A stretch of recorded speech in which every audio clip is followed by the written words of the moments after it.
A billionaire's world shattered the night a desperate child grabbed his coat in the snow. Mason Carter had everything, except the one thing money couldn't buy. When a terrified 4-year-old begged him to save her dying mother, he didn't know that saying yes would destroy the carefully built walls around his broken heart. What started as one act of mercy became a battle between the life he'd resigned himself to and the family he never knew he needed. This is their story. Stay until the end, hit that like button, and comment what city you're watching from so I can see how far this story travels. The conference room on the 43rd floor smelled like expensive cologne and desperation. Mason Carter sat at the head of the table, his tie loosened just enough to suggest he'd been there too long, watching grown men argue about numbers that would make most people's heads spin. The Henderson property is a gold mine, Mason. We're talking a 340% ROI in 18 months. The zoning won't clear. Mason's voice cut through the pitch like a knife through butter. Not loud. Didn't need to be. City Council's been blocking high-rises in that district for 3 years. You want me to dump $40 million into a fantasy? Richard Chen, his acquisition director, shifted in his seat. We have connections. Oh, okay. I don't buy properties on connections, Richard. I buy them on certainty. Mason stood, gathering the scattered reports into a neat pile he'd never read. We're done here.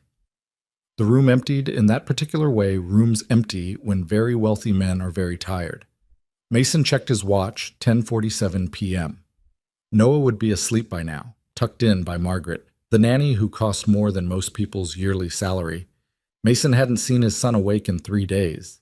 The thought sat in his chest like a stone. He took the elevator down alone, watching the numbers descend, each floor a small escape from the tower he'd built, literally and figuratively. Carter Holdings owned this building, owned 12 others in Manhattan, owned enough real estate to house a small city, and yet Mason went home every night to a penthouse that echoed with emptiness. The lobby was marble and silence. His driver waited outside, but Mason waved him off. I'll walk. Sir, it's 18 degrees. I'll walk. The cold hit him like a physical thing when he stepped onto Fifth Avenue. February in New York didn't mess around.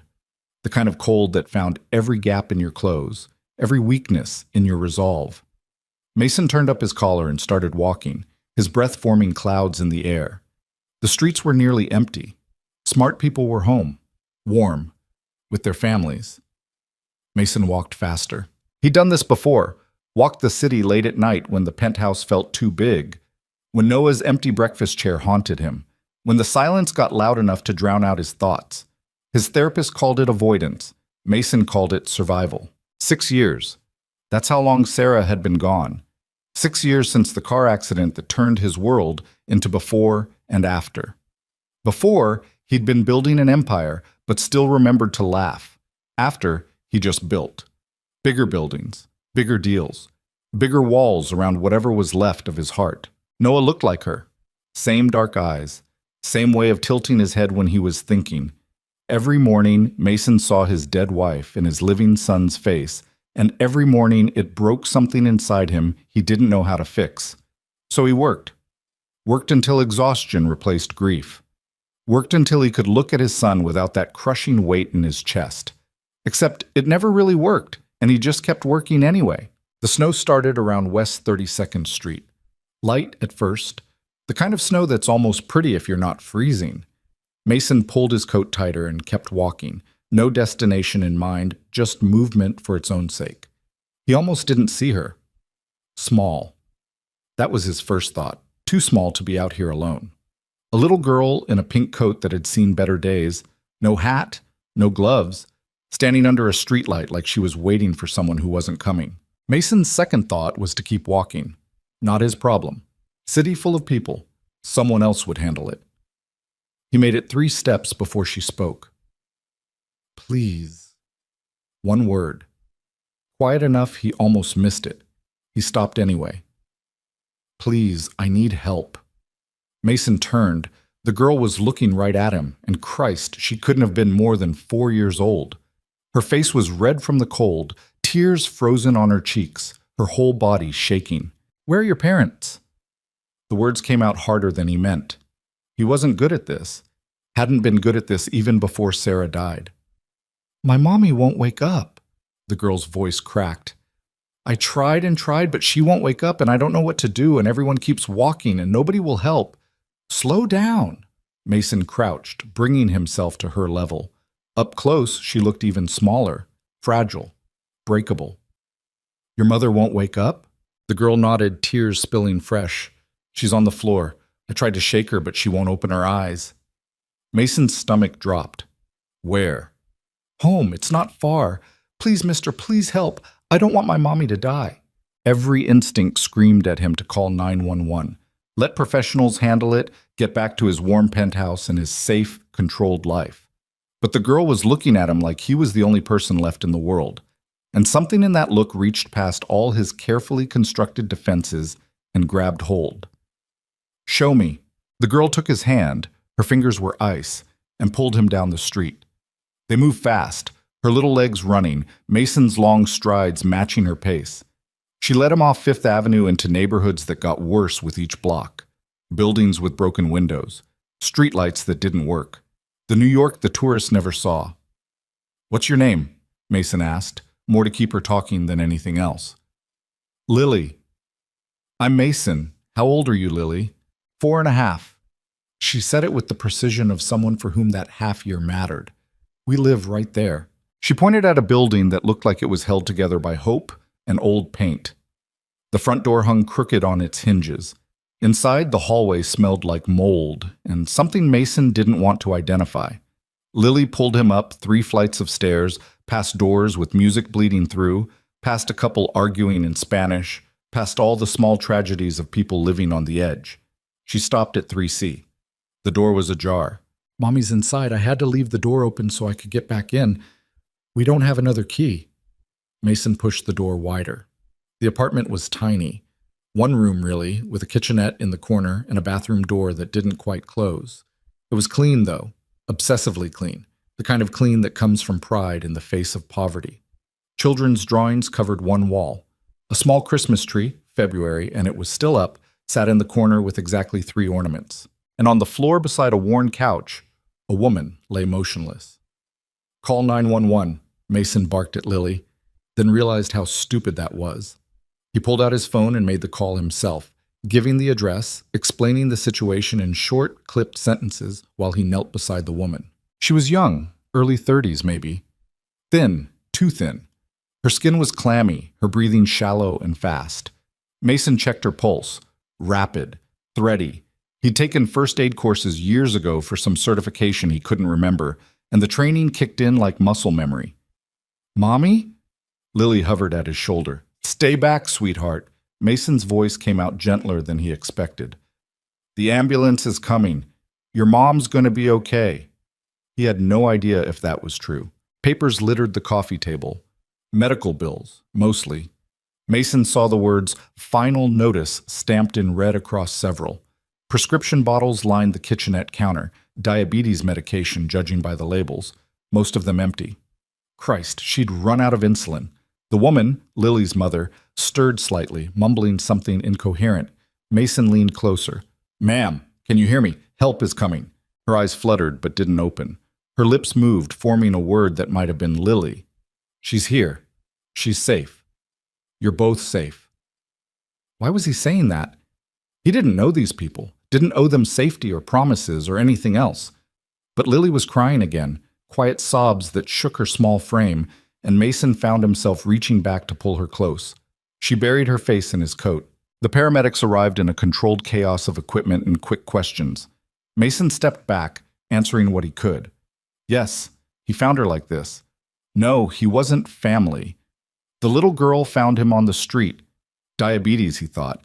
Empty insulin bottles in the kitchen. They worked fast. IV line. Blood sugar check. Oxygen mask.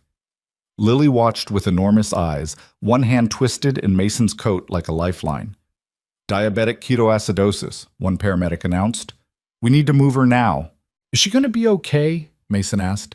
Caught it in time, probably, but it was close. They loaded Lily's mother onto a stretcher. As they carried her toward the door, one of the paramedics turned to Mason. You coming with us, or should we call social services for the kid? The question hung in the air like a challenge. Mason looked down at Lily. She was still holding his coat, still shaking, her whole world being carried out on a stretcher by strangers. He thought about Noah at home in his warm bed. Thought about walking away from this mess and back to his controlled, isolated life. "I'm coming," he heard himself say. "We're coming." Madkin. The hospital emergency room at Mount Sinai was a circle of hell Dante forgot to mention. Fluorescent lights buzzing overhead, the smell of antiseptic failing to cover other, worse smells. People in various states of crisis scattered across plastic chairs designed to prevent anything resembling comfort. Mason sat with Lily in a corner near the vending machines. She hadn't let go of his hand since they arrived. "Is your mommy going to die?" she asked quietly. "No?" Mason said it with more confidence than he felt. "The doctors here are very good. They're going to help her. She's been really tired for a long time. She says she's fine, but she falls asleep sitting up sometimes, and she forgets words." Lily swung her legs, her feet not reaching the floor. "I try to be really good so she doesn't have to worry." Something twisted in Mason's chest. "I'm sure you're very good. I can make my own cereal. And I know how to call 911. Except we don't have a phone in the apartment, so I had to run outside and nobody would help until you." "How many people did you ask?" Lily thought about it. "Lots, maybe 10. They just kept walking. One lady said to go away." 10 people. 10 people walked past a terrified child begging for help. Mason felt something dark and hot rise in his throat. Anger at the city, at the world, at the casual cruelty of strangers too busy to care. "You were very brave," he said. I was really scared." Brave means doing things even when you're scared. Lily seemed to consider this. "Are you brave?" Mason almost laughed. "I don't think so. You helped me. You came to help my mommy even though you don't know us. That's brave." Out of the mouths of babes, his mother used to say. Sarah had said it too, about Noah, back when Noah was small enough to say things that accidentally held truth. A doctor emerged from the treatment area, looking harried but professional. "Family of Clara Moreno?" Mason stood, bringing Lily with him. I found her. This is her daughter." The doctor's eyes flicked to Lily, then back to Mason. "Clara's stable. We've got her blood sugar under control and we're giving her fluids. She was severely dehydrated and exhausted. When's the last time she took insulin?" "I don't know," Mason admitted. There were empty bottles in her apartment. The doctor's expression tightened. "She'll need to stay for observation. At least 48 hours, possibly longer." "Are you her—" "No, I'm not family. I'm just—" What was he? A stranger who couldn't walk away? "I'm helping." "Someone needs to stay with the child. Do you have other family we can call?" Lily shook her head before Mason could answer. "It's just me and Mommy. My daddy left before I was born." The doctor looked uncomfortable. "We'll need to contact social services. Standard protocol when—" "No." The word came out harder than Mason intended. "She's not going into the system." "Sir, I understand you want to help, but you're not family. We can't just—" "I'll take her. Temporary guardianship or whatever paperwork you need. I'll handle it." The doctor blinked. "It's not that simple. Background checks, home evaluation, legal— But I'm Mason Carter, Carter Holdings. Look me up. My lawyers can have whatever paperwork you need within the hour. That child is not spending the night in some facility while her mother fights to survive." Maybe it was the name. Maybe it was the tone. Maybe the doctor was just tired of fighting bureaucracy at 1 a.m. Whatever it was, he nodded slowly. "Let me make some calls."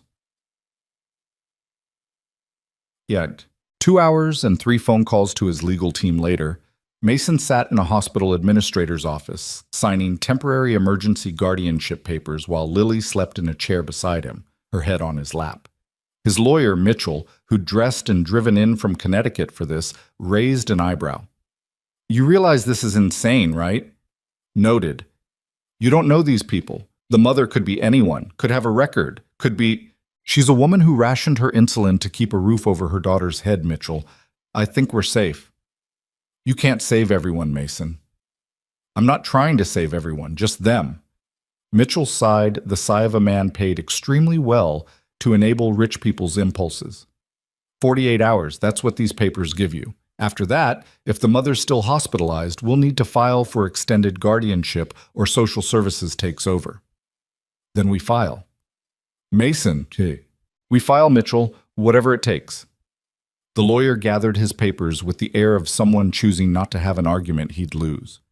I'll draw up the extensions, but you need to think about what you're doing here. That little girl isn't a stray puppy.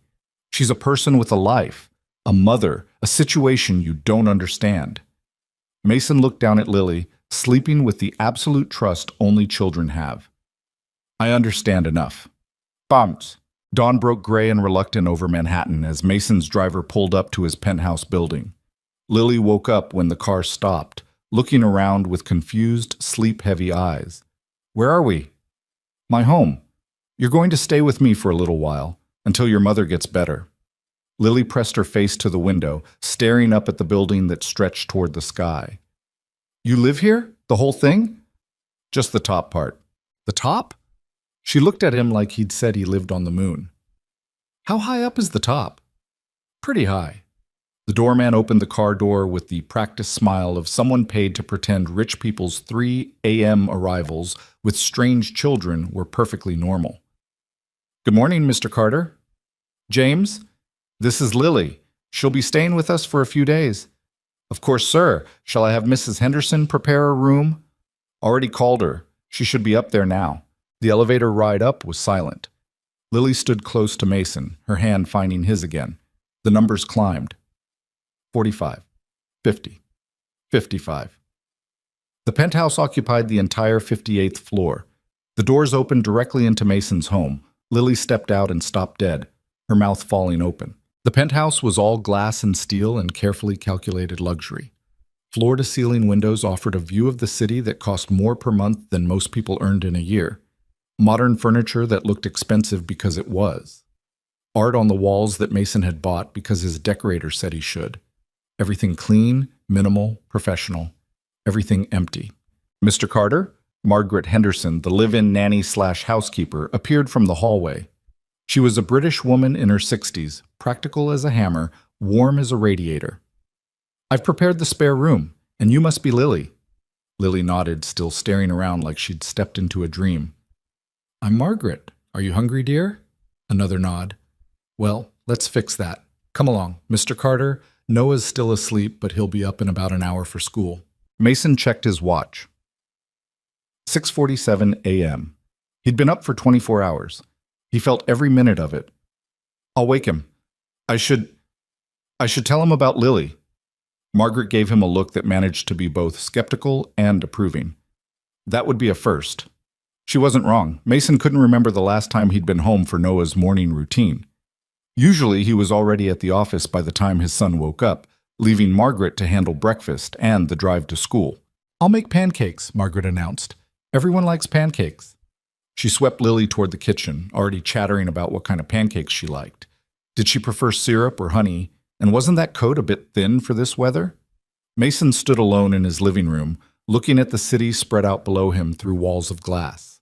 Usually this view made him feel powerful, master of all he surveyed, king of his particular mountain. This morning it just made him feel tired. He walked down the hallway to Noah's room, stopping at the door. Light leaked around the edges. Noah slept with a nightlight, had since Sarah died. Mason opened the door quietly. His son was sprawled across the bed in that boneless way kids slept, covers kicked off, one arm hanging over the edge. He had Sarah's dark hair, her fine features. Mason's gray eyes, though. That was the one thing Noah got from him. Noah! Mason sat on the edge of the bed. Hey, buddy, wake up. Noah stirred, mumbled something about dinosaurs, tried to burrow deeper into his pillow. Noah, it's Dad. I need you to wake up for a minute. That got through. Noah's eyes opened, squinting against the morning light. He looked at Mason, then looked again, like he couldn't quite believe what he was seeing. Dad? Yeah, it's me. You're home. Noah sat up slowly. Are you sick? The question hit harder than it should have. When was the last time Mason was home in the morning? When was the last time his son saw him before school? I'm fine. Something happened last night, and I need to tell you about it before you go to school. Noah nodded, serious. He was always serious, 6 years old and already learning to be careful, to not ask for too much, to not expect his father to be there. Mason hated that he'd taught his son that lesson. There's a little girl here. Her name is Lily. She's 4. Her mother is in the hospital, and Lily's going to stay with us for a few days until her mom gets better. Noah processed this with the thoughtful expression he got when working through a math problem. Why is she staying here? Because she needs help, and we have room. Where's her dad? She doesn't have one. Like how I don't have a mom? Mason's throat tightened. Yeah, sort of like that. Okay. Noah pushed his covers back, swinging his legs out of bed. Is she nice? I think so. I haven't known her very long. How long? About 4 hours. Noah's eyes went wide. 4 hours? And she's staying here? It's complicated. Everything's always complicated, Noah said with the world weariness of someone who'd heard that excuse too many times. Mason wanted to argue, but the kid had a point. Come meet her. Margaret's making pancakes. That motivated Noah more than anything else could have. He followed Mason down the hallway toward the kitchen, where Lily sat at the marble island swinging her legs and watching Margaret work. The two children looked at each other. Hi, Noah said. Hi, Lily said back. I'm Noah. I'm Lily. You're little. You're bigger. I'm 6, in 1st grade.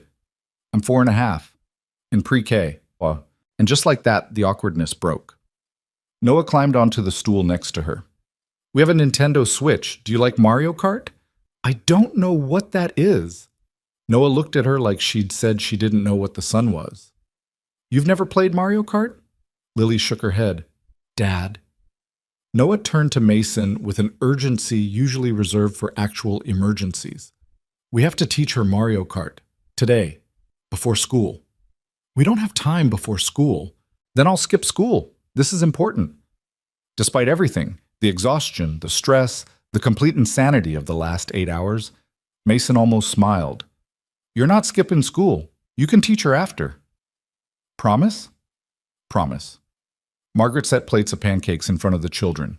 They attacked them with the single-minded focus of the young and hungry. Mason poured himself coffee and leaned against the counter, watching. This was weird.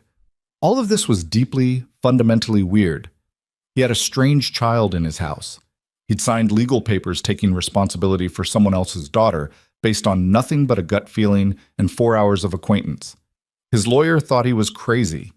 Hell, Mason thought he was crazy. But watching Lily eat pancakes like she hadn't had a real meal in days, listening to Noah chatter about Mario Kart with more animation than Mason had seen in months, something settled in his chest.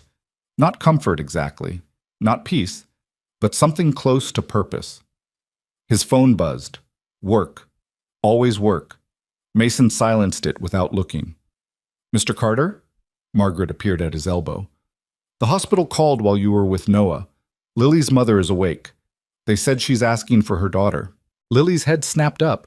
Mommy's awake? She is, and I'm sure she wants to see you. Can we go? Can we go now? Mason set his coffee down. After you finish breakfast, then we'll go. I can eat fast. Lily shoved another enormous bite of pancake into her mouth to prove it. Noah giggled. You look like a chipmunk. Lily, mouth full, tried to respond and ended up spraying crumbs. Both children dissolved into laughter. Margaret caught Mason's eye and smiled. A real smile. The kind she used to give him back before Sarah died, before everything turned gray.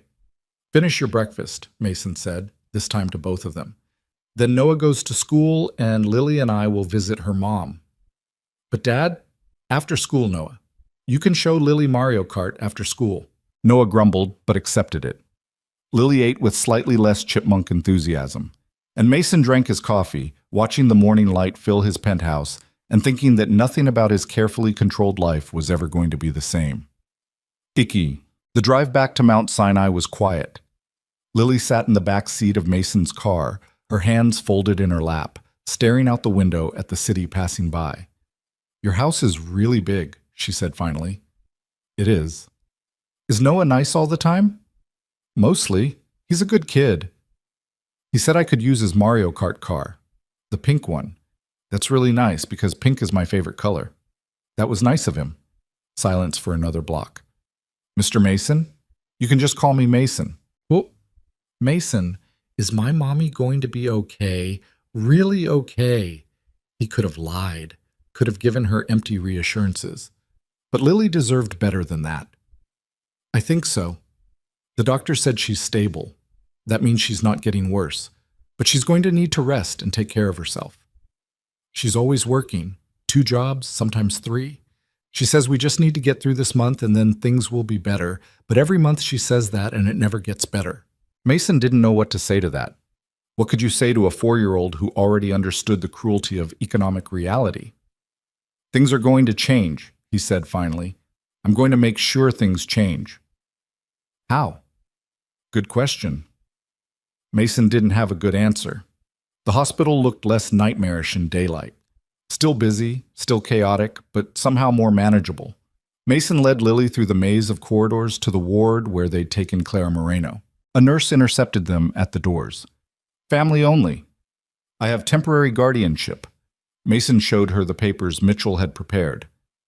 And this is her daughter. The nurse scanned the documents with practiced efficiency. Room 407. She's awake, but she's weak. Don't tire her out. They found room 407 at the end of a long hallway. Mason knocked softly. Come in. The voice was quiet, hoarse. Mason pushed the door open. Clara Moreno was sitting up in bed, looking small and tired and about 1,000 years old. But her eyes went straight to Lily with an intensity that made Mason's chest hurt. Baby, Clara's voice broke. Oh, my baby. Lily ran to her mother's bedside. Clara pulled her daughter into a hug that looked like it took all her remaining strength. Mason stayed by the door, suddenly aware he was intruding on something private. I'm sorry, Clara whispered into Lily's hair. I'm so sorry, sweetheart.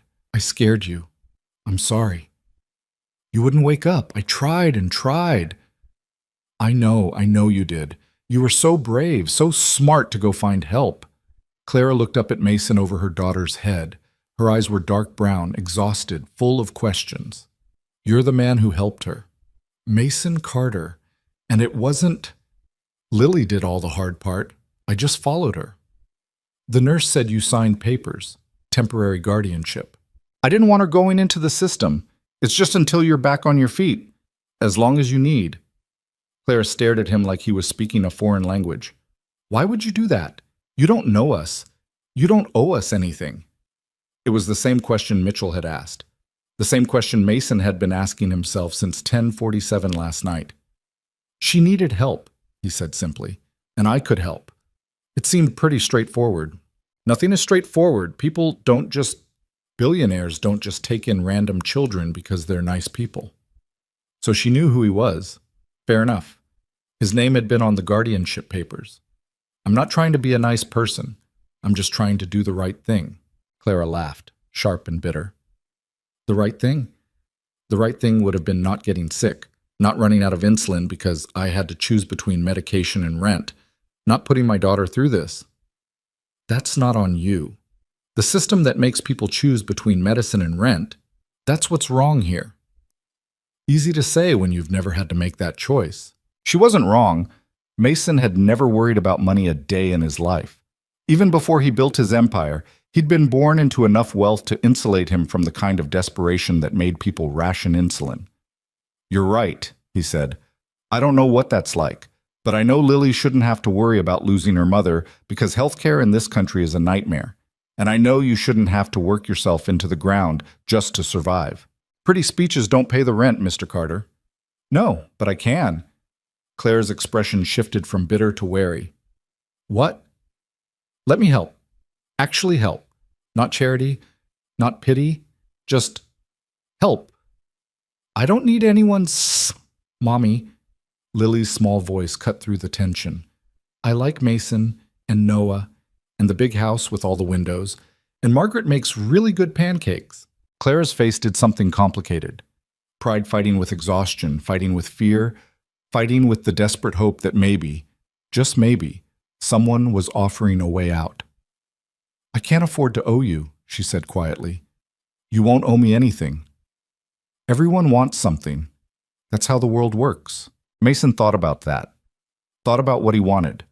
What he'd wanted since Sarah died and left him alone with a son he didn't know how to reach, and an empire that couldn't fill the emptiness. "I want my son to remember how to laugh," he said. "I want to come home to something other than silence. I want to stop feeling like I'm just going through the motions of a life." Lily gave that back to me last night. She grabbed my hand and suddenly I had to be present, had to be useful, had to be more than just empty. So if anyone owes anyone anything, I owe her.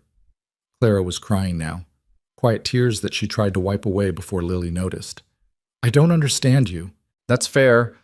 I don't really understand me either right now." Despite everything, Clara almost smiled. "The doctor said I need to stay here at least 2 more days, maybe longer. Then Lily stays with me for 2 more days, maybe longer. And then what?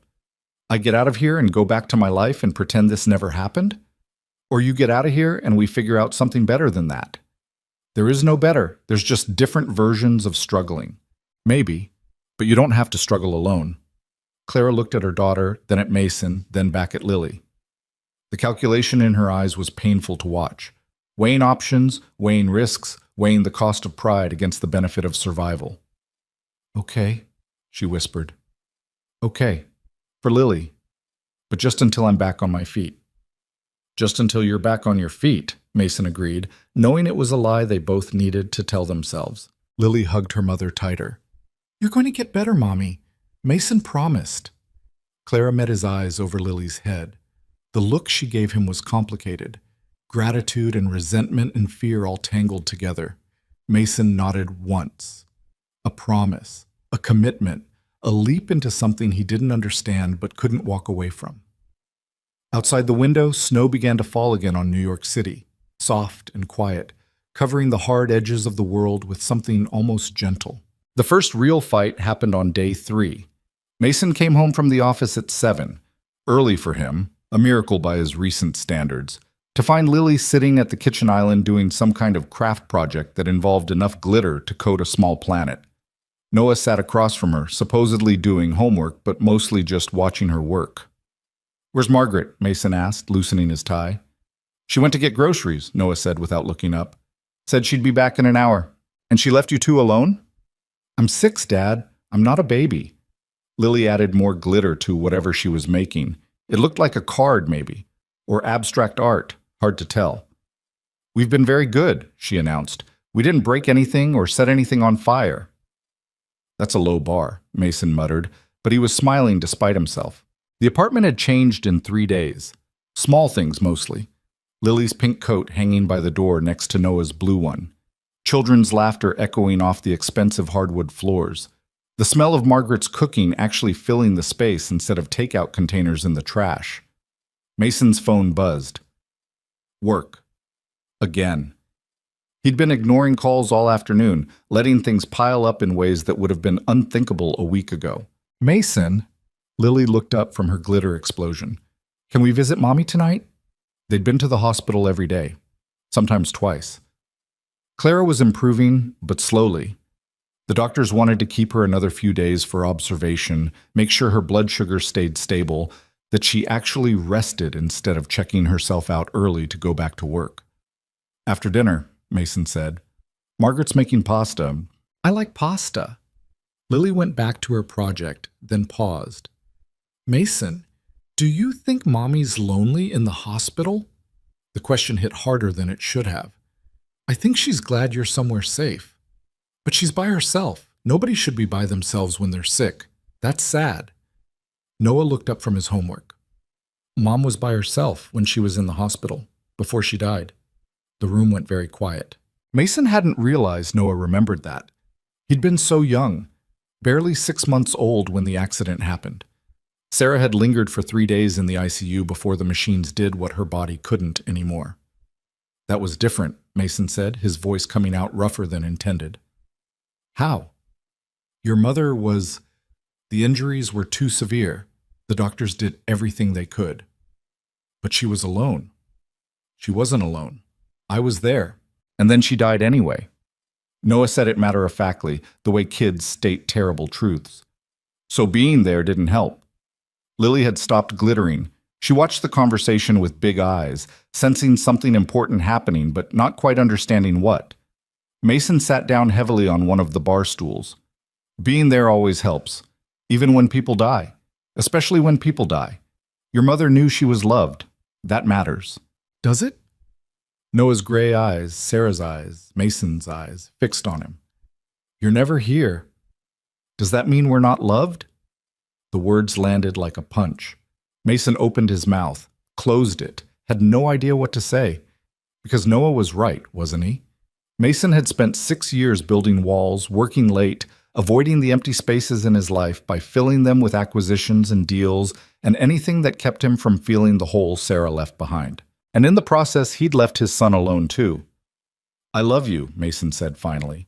I'm not good at showing it. I'm not good at a lot of things I should be good at. Mom was good at it. She was. She was better at almost everything than I am. Noah considered this. Lily's mom is alone right now. We should go see her. We will. After dinner. No, I mean now. Before dinner. So she's not lonely as long. Lily nodded vigorously. Yes, let's go now. Mason thought about the work piling up. The emails he hadn't answered. The meeting he'd rescheduled 3 times.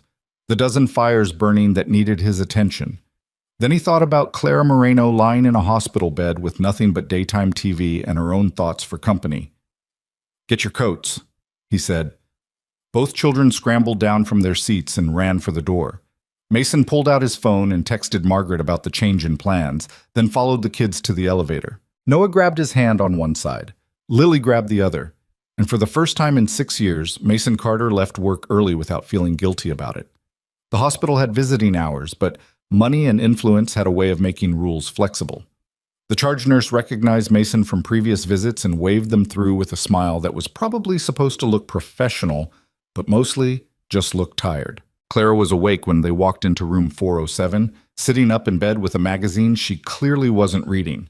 Her face lit up when she saw Lily, then did something complicated when she saw Mason and Noah. I wasn't expecting you until later, she said. Noah thought you might be lonely, Mason said. We came early. Clara's eyes went to Noah, who shuffled his feet and looked at the floor. That was thoughtful. Being alone in hospitals is bad, Noah said to his shoes. My mom died in a hospital. Clara's expression shifted to something soft and sad. I'm sorry. That must have been very hard. It was a long time ago. I don't really remember her. Noah finally looked up. But Dad does. He gets really quiet sometimes, and I think he's remembering. Mason felt his throat tighten. When had his son started paying that much attention? When had Noah learned to see through him?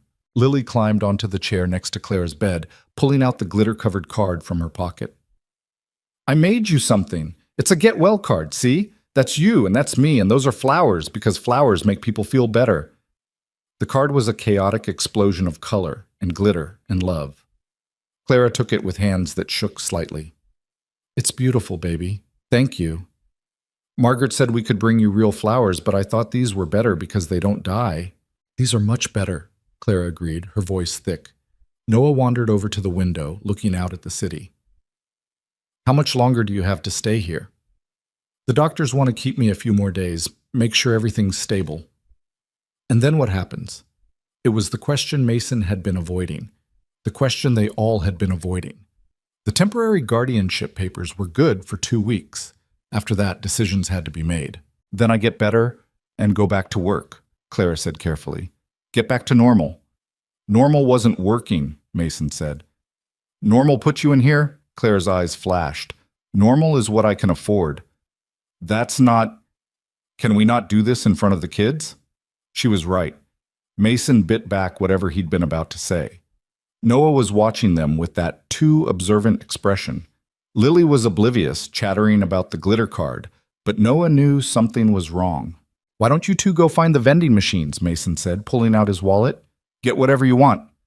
Noah took the $20 bill with the solemnity of someone being trusted with state secrets.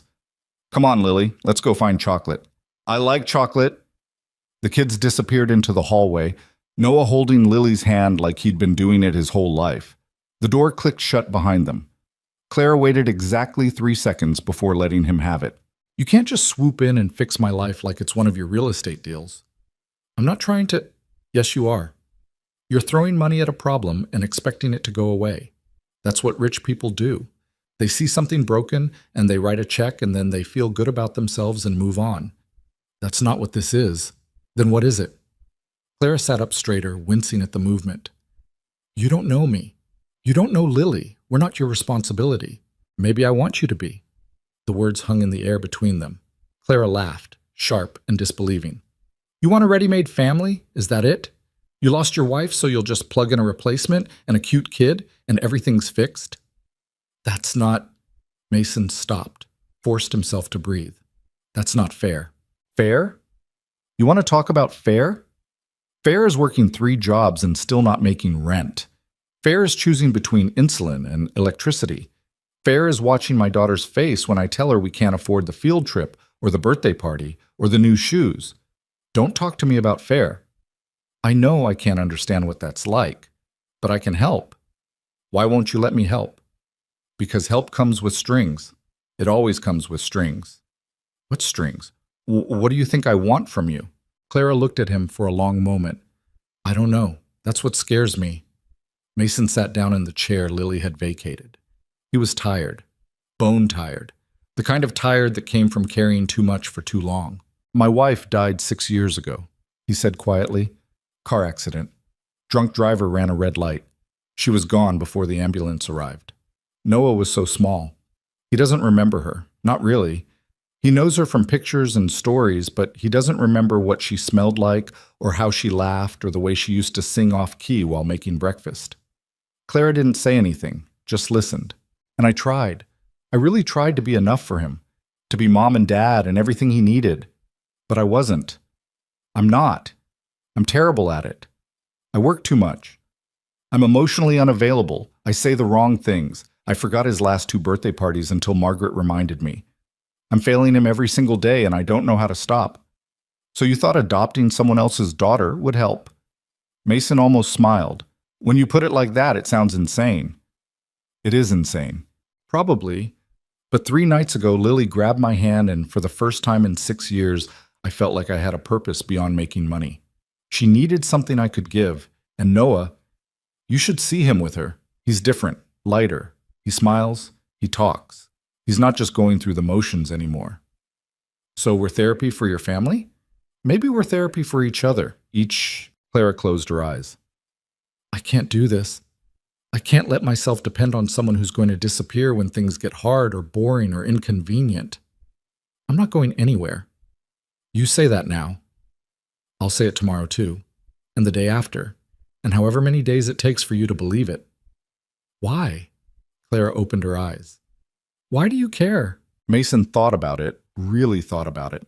Because Lily reminds me that there are people in the world who need help more than they need money. And you remind me that strength isn't about power or control. It's about getting up every day and fighting even when the fight seems hopeless. You've been doing that alone for 4 years. You shouldn't have to keep doing it alone. Pretty speech. I mean it. Meaning it is easy. Following through is hard. Then watch me follow through. Clara was quiet for a long time. Out in the hallway, they could hear Lily's laugh and Noah's voice saying something about gummy bears. I'll think about it, Clara said finally. It wasn't yes, but it wasn't no either. Mason stood up. That's all I'm asking. The door burst open and the kids tumbled back in, Lily carrying approximately 7 different kinds of candy, and Noah looking slightly guilty. She said she wanted one of everything, Noah explained. I did, Lily defended, and you said get whatever I want. I meant one thing. You should have been more specific. Despite everything, Clara laughed. A real laugh, probably the first Mason had heard from her. It changed her whole face, made her look younger, less worn down by the world. Lily climbed back onto Clara's bed, carefully arranging her candy haul between them. Mommy, can I stay with Mason and Noah a little bit longer, even after you get better, just for a little while? Clara's smile faded. Baby, we can't. Please? I really like it there. And Noah's teaching me Mario Kart, and Margaret makes the best hot chocolate, and the windows are so big you can see the whole city. And Mason said I could have my own room with whatever color I wanted, and I said pink, and Lily. Clara's voice was gentle but firm. We've talked about this. That's not our life. But why not? Because it's not. That's not a reason. It's the only reason I've got right now. Lily's face crumpled. She was 4.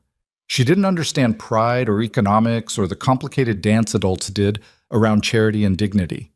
She just knew she liked the big apartment and the new friend and the feeling of safety. I don't want to go back to being scared all the time, she whispered. Clara pulled her daughter close, blinking back tears. You're not going to be scared, I promise.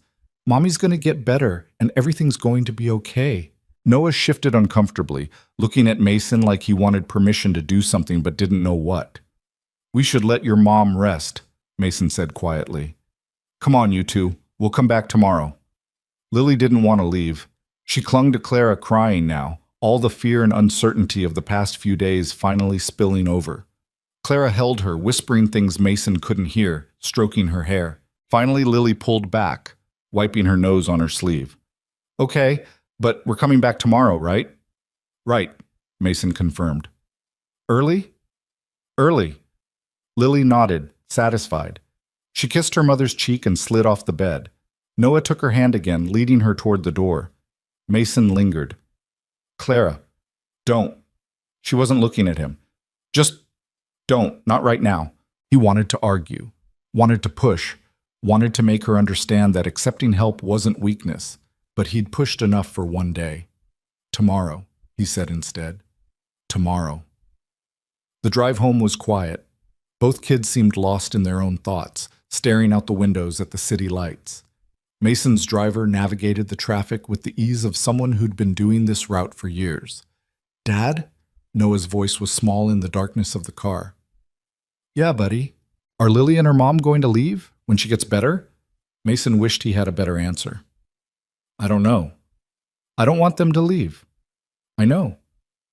Can't you just fix it? You fix everything? If only it were that simple. Some things can't be fixed with money, Noah. Sometimes people need to make their own choices. That's stupid. Sometimes it is. Lily had fallen asleep against Noah's shoulder, worn out from the emotional roller coaster of the evening. Noah looked down at her, his expression protective in a way that made him seem older than 6. She's nice, Noah said quietly. Her mom, too. They're nice and they're sad, and I don't want them to be sad anymore. Me neither. So fix it. I'm trying. Try harder. Out of the mouths of babes. Back at the penthouse, Mason carried Lily inside while she dozed. Margaret had dinner waiting, pasta, as promised. But the kids were too tired to eat much. Margaret fed them anyway, her practiced efficiency getting food into them through sheer force of will and strategic bargaining. Mason retreated to his study, closing the door behind him. The silence felt different now, less like peace and more like absence. His phone lit up with notifications, emails, messages, problems that needed solving. He ignored all of them and pulled up a different contact instead. Mitchell answered on the second ring. Do you know what time it is? I need you to look into something. Of course you do. What now? Clara Moreno, I want to know everything. Her work history, her apartment situation, what she owes, what she's facing, all of it. Mason, I can't help if I don't know what I'm dealing with. This is insane. You know that, right? This whole situation is completely insane. Noted. How long? Mitchell sighed the sigh of a man who'd long since given up trying to talk sense into his most difficult client. 24 hours. Maybe less. Thanks, Mitchell. Don't thank me. This is a terrible idea, and you're going to regret it. Probably. Do it anyway. He hung up before his lawyer could lodge any more objections. Through the study door, he could hear Margaret getting the kids ready for bed. Noah's voice explaining something about toothbrushing to Lily. Lily's giggle. The sound of running water. Normal sounds. Family sounds. Sounds his penthouse hadn't made in 6 years. Mason stood and went to the window, looking out at the city sprawled below. Millions of people out there living their lives, fighting their fights, carrying their burdens. Claire was right about one thing. Throwing money at problems didn't fix them. But money could buy time, could buy space to breathe, could buy options. And sometimes options were all people needed to save themselves. His phone buzzed again. This time he looked. A text from Richard Chen about the Henderson property. The zoning issue had cleared. The deal was back on the table. 340% ROI in 18 months. Mason deleted the message without responding. Some things mattered more than returns on investment. The next morning started with a crash and a scream. Mason bolted out of bed, his heart hammering, already running before he was fully awake. He found Lily in the kitchen, surrounded by broken glass and orange juice spreading across the marble floor.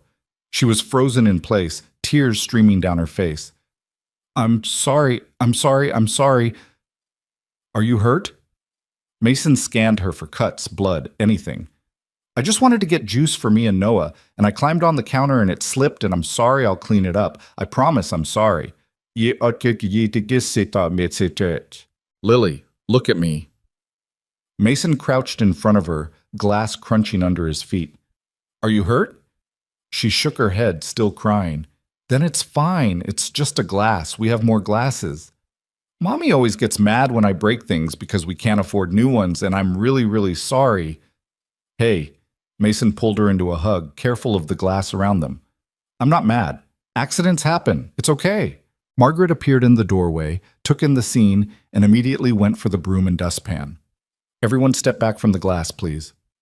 Noah wandered in, rubbing sleep from his eyes. What happened? Lily dropped a glass, Mason said. No big deal. Yes, it is, Lily wailed into his shoulder. I ruined everything. You didn't ruin anything. Mommy says we have to be careful with things because we can't replace them, and I wasn't careful, and now you're going to send us away. Oh. The words broke off into sobs. Mason looked at Margaret over Lily's head. The older woman's expression was a mixture of sympathy and concern. Nobody's sending anyone away, Mason said firmly. You hear me? Nobody's going anywhere because of a broken glass, or 100 broken glasses. You could break every glass in this apartment and you'd still be welcome here. Lily pulled back enough to look at him with red, swollen eyes. Really? Really? We're rich, remember? We can buy more glasses. Mommy says being rich doesn't mean being wasteful. Your mom is very smart, but sometimes accidents happen and that's okay. That's what money is for, to handle accidents without them being disasters. Margaret had the glass cleaned up in less than a minute, the juice mopped, the floor spotless again. She disappeared into the pantry and came back with another glass, this one plastic. Perhaps this would be better for morning juice adventures, she suggested, handing it to Lily. Lily took it carefully, like she was being trusted with something precious. Thank you. You're very welcome, dear. Now, who wants pancakes? I do. Noah raised his hand like he was in school. Me too, Lily said quietly, if that's okay. Of course it's okay. Mason stood, lifting her with him. Everything's okay. I promise. But as he set her down and watched her go sit next to Noah at the island, he wondered how many times she'd been made to feel like her presence was a burden. How many times she'd been afraid of making mistakes because mistakes cost money her mother didn't have. 4 years old and already learning that she took up too much space. It made him angry, made him want to fix something that couldn't be fixed with anger. His phone rang. Mitchell. Mason stepped into the hallway to take it. That was fast. You're not going to like this. Tell me anyway. Mitchell rattled off the details with the clinical precision of someone who dealt in facts, not feelings. Clara Moreno worked 2 waitress jobs, sometimes 3 when she could find the shifts. She was 3 months behind on rent. Her landlord had filed eviction paperwork. She had medical debt from Lily's birth that she was still paying off in tiny increments. Her credit was destroyed. She'd been denied for every assistance program she'd applied for because she made just slightly too much to qualify, but nowhere near enough to actually survive. The picture Mitchell painted was of someone drowning in slow motion, fighting like hell but losing ground every day. There's more, Mitchell said. Tell me. Her apartment building is being sold. New owners are planning renovations. Everyone's getting evicted in 60 days regardless of rent status. Even if she catches up on what she owes, she's out. Mason felt something cold settle in his stomach. When did she find out? Notice was posted 2 weeks ago. 2 weeks. Claire had known for 2 weeks that she was losing her home, had known and kept working, kept fighting, kept trying to make it work somehow. What else? That's not enough? Mitchell. Fine. She's got no family. Parents died when she was young, grew up in foster care, no siblings. Lily's father is a ghost. Name on the birth certificate, but no contact, no child support, nothing. Claire's been completely alone in this. Of course she had. Thanks, Mitchell. What are you going to do? I have no idea. Mason, I'll figure it out. Just thanks for the information. He hung up and stood in the hallway, listening to his kids. When had he started thinking of them as his kids? Laughing in the kitchen over something Margaret said. Clara was going to fight him on this. Fight him on everything. Because accepting help meant admitting she couldn't do it alone. And people who'd survived what she'd survived didn't admit that easily. But he couldn't just let her go back to that apartment. Couldn't let her go back to drowning. Wouldn't. The question was how to help someone who'd spent their whole life learning not to trust help. Dad? Noah appeared in the hallway. You okay? Yeah, buddy. Just thinking. About Lily's mom. Among other things. Margaret says thinking is good, but doing is better. Margaret's a smart woman. So do something. 6 years old and already dispensing wisdom. Mason pulled his son into a hug, holding on maybe a little too tight. I'm working on it. Work faster. Mason laughed despite himself. Yes, sir.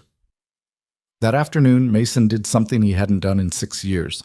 He cleared his schedule, canceled every meeting, told his assistant he was unavailable for anything short of the building burning down. Then he took both kids to the hospital. Clara was sitting up when they arrived, looking stronger than she had in days. The color was back in her face. She still looked tired, probably always looked tired, but not like she was about to collapse anymore. You're early again, she said, smiling at Lily. Mason says we can come whenever we want, Lily announced, climbing into her usual chair. Does he now? Mason met Clara's eyes. Can we talk? Privately? Clara's expression shifted to wary. Kids, why don't you go find those vending machines again? We just went yesterday, Noah pointed out. So go again. Get creative. Noah took the money Mason offered and led Lily out, looking back once with a concerned expression that made him look far too old. When the door closed, Clara turned to Mason. What is it? No point sugarcoating it. Your apartment building is being sold. You're getting evicted in 60 days. The color drained from her face. How do you... I had someone look into your situation. I'm sorry. I know that's invasive, but I needed to understand what you're facing. You had no right. I know, but I did it anyway. And now I know you're 3 months behind on rent, drowning in medical debt, and about to lose your home. So we're going to figure this out. We're not going to figure out anything. This is my problem. It doesn't have to be. Yes, it does, Clara's voice rose. Don't you get it? I can't just let you fix my life. That's not how this works. Then how does it work? I don't know, but not like this. Not with you throwing money at every problem like that makes it okay. What if it does make it okay? What if accepting help is okay? It's not about accepting help. Then what is it about? Clara looked away, her jaw tight. You wouldn't understand. Try me. For a long moment she didn't speak, then quietly. When I was 8, I went into foster care. My parents died in a house fire and I had nobody. So I got passed around, family to family. Some were nice, some weren't, but they all made sure I knew I was temporary, that I was there on sufferance, that I needed to be grateful and quiet and take up as little space as possible. Mason waited. I learned not to need things, not to ask for things, because asking meant owing and owing meant control, and I swore when I aged out that I would never owe anyone anything ever again, that I would make my own way, fight my own fights, and never be at someone else's mercy. I'm not asking you to be at my mercy. Aren't you? You swoop in, take care of my daughter, pay for everything, offer me a way out. What happens when you get tired of playing savior? What happens when this gets boring or inconvenient? What happens to Lily when you decide we're not worth the trouble anymore? That's not going to happen. You can't promise that. Yes, I can. No, you can't, Clara's voice cracked. You can't promise that any more than my parents could promise they wouldn't die in a fire. Any more than Lily's father could promise he'd stay. Any more than the foster families could promise they'd keep me. Promises don't mean anything when circumstances change. Then let me prove it, not with promises, with actions. For how long? A month? A year? And then what? Then nothing. Then we're family and we keep being family. We're not family. We could be. Clara shook her head, tears running down her face now. You don't know what you're asking. I'm asking you to let go. Just for a minute. Let someone else carry the weight. I can't. Why not? Because if I let go, I'll fall apart. And I can't fall apart because Lily needs me, and I'm all she has.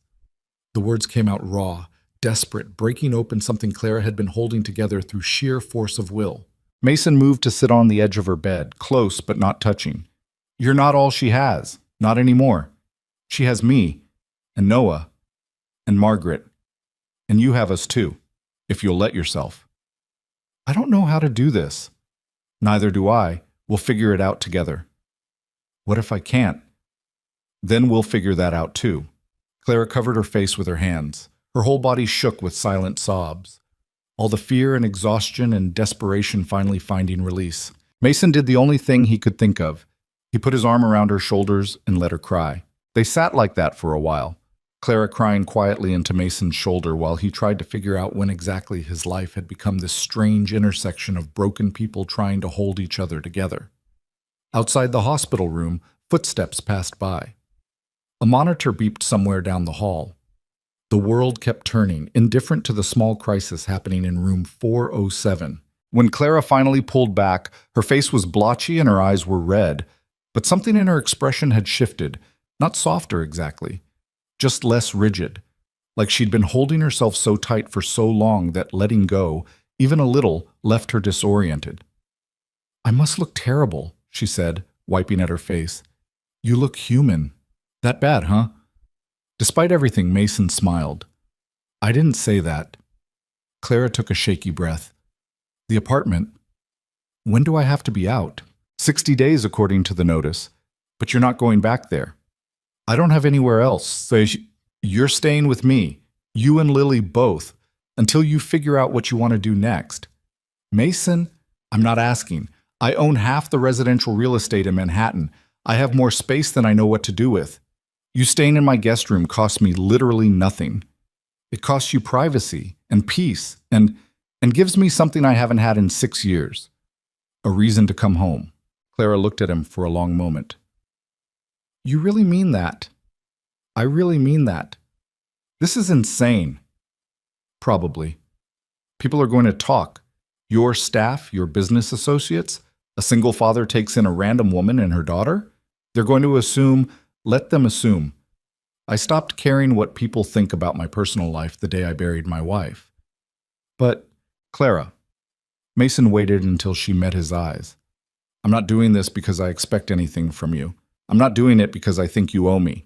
I'm doing it because it's the right thing to do, and because, honestly, having you and Lily around makes my son happy. Makes me happy too, if I'm being honest. So unless you have a better option, and I know you don't because Mitchell dug into everything, then just say yes. No, you don't. She opened her mouth, closed it, opened it again. What about work? I can't just not work. I have bills. What if I offered you a job? Doing what? I'm a waitress. You're a woman who's managed to keep herself and her daughter alive on poverty wages while dealing with medical issues and an impossible housing situation. That takes more organizational skill and resource management than half the executives I employ. You're making fun of me. I'm absolutely not. I'm dead serious. I need someone to manage one of my residential properties, the Ashford, over on East 68th. It's mostly occupied by long-term tenants, but the building manager quit last month and I haven't replaced him yet. You'd handle tenant relations, coordinate maintenance, deal with contractors. It's not glamorous, but it pays $65,000 a year plus benefits, and you'd have normal hours. Clara stared at him. $65,000. Plus full health insurance, dental, vision, 4 weeks vacation. That's more than I made at both my waitress jobs combined. I know. Mitchell told me. You can't just offer me a job because you feel sorry for me. I'm offering you a job because I need someone competent, and you've proven you can handle complicated logistics under pressure. The pity would be offering you charity. This is employment. You'd actually have to work. I don't know anything about property management. You know about dealing with difficult people, managing tight budgets, and solving problems on the fly. That's 90% of the job. The rest you can learn. Clara's hands twisted in the hospital blanket. What if I'm terrible at it? Then I'll fire you and we'll find you something else. But I don't think you'll be terrible at it. You don't know that. No, but I'm willing to take the risk if you are. The silence stretched between them. Mason could almost see her weighing it, measuring the costs against the benefits, looking for the trap she was sure existed. I want to see the job description in writing, Clara said finally. Official, with responsibilities listed out. And if I take it, I want it clear that this is professional, that I'm an employee, not a charity case. Done. And I pay rent, not market rate because I can't afford that yet, but something. I need to contribute. You're going to be working for me and paying me rent? That seems counterproductive. It's not negotiable. Mason recognized the look in her eyes. This was the line she couldn't cross, the last piece of pride she couldn't surrender. Fine, but we're talking reasonable rent, not whatever punitive number you're thinking. We'll negotiate. You drive a hard bargain for someone in a hospital bed. I've had practice. The door opened and both kids tumbled back in, Noah looking slightly guilty and Lily clutching what appeared to be a stuffed animal from the hospital gift shop. We might have made a side trip, Noah admitted. The stuffed animal was a bear, pink, naturally. Lily held it out to Clara with both hands like an offering. For you, Mommy. So you're not lonely. Clara took the bear, her eyes getting suspiciously shiny again. Thank you, baby. It's perfect. Noah helped me pick it out. He said pink was your favorite color, too. I guessed, Noah said, because Lily likes pink and daughters are usually like their moms. Mason felt something catch in his chest. Noah never talked about Sarah like that, never made connections between mothers and daughters because he didn't remember having a mother to be like. Clara pulled Lily into a hug, bear and all. You're right, pink is my favorite color, and this is the best bear I've ever seen. Better than the hospital? So much better than the hospital. Lily beamed. Noah climbed into the chair by the window, looking pleased with himself. The doctor came by while you two were gone, Clara said, looking at Mason over Lily's head. They're going to discharge me tomorrow morning if my levels stay stable overnight. That's great, Mason said, meaning it. I'll have Margaret prepare your room. My room, Clara tested the words. That's going to take some getting used to. You'll have plenty of time. The rest of the visit was easier, lighter. Lily chattered about Mario Kart and the big windows and how Margaret let her help make cookies. Noah contributed facts about his school and his teacher and the science project on volcanoes he was supposed to start. Normal kid things, the kind of conversation that happened in normal families, whatever normal meant anymore. On the drive home, Noah fell asleep almost immediately, worn out from another day of emotional whiplash disguised as childhood. Lily stayed awake, watching the city lights blur past the window. Mason? Her voice was quiet. Is my mommy really coming to live with us? She is, tomorrow. Forever? Mason chose his words carefully. For as long as you both want to. I want to forever.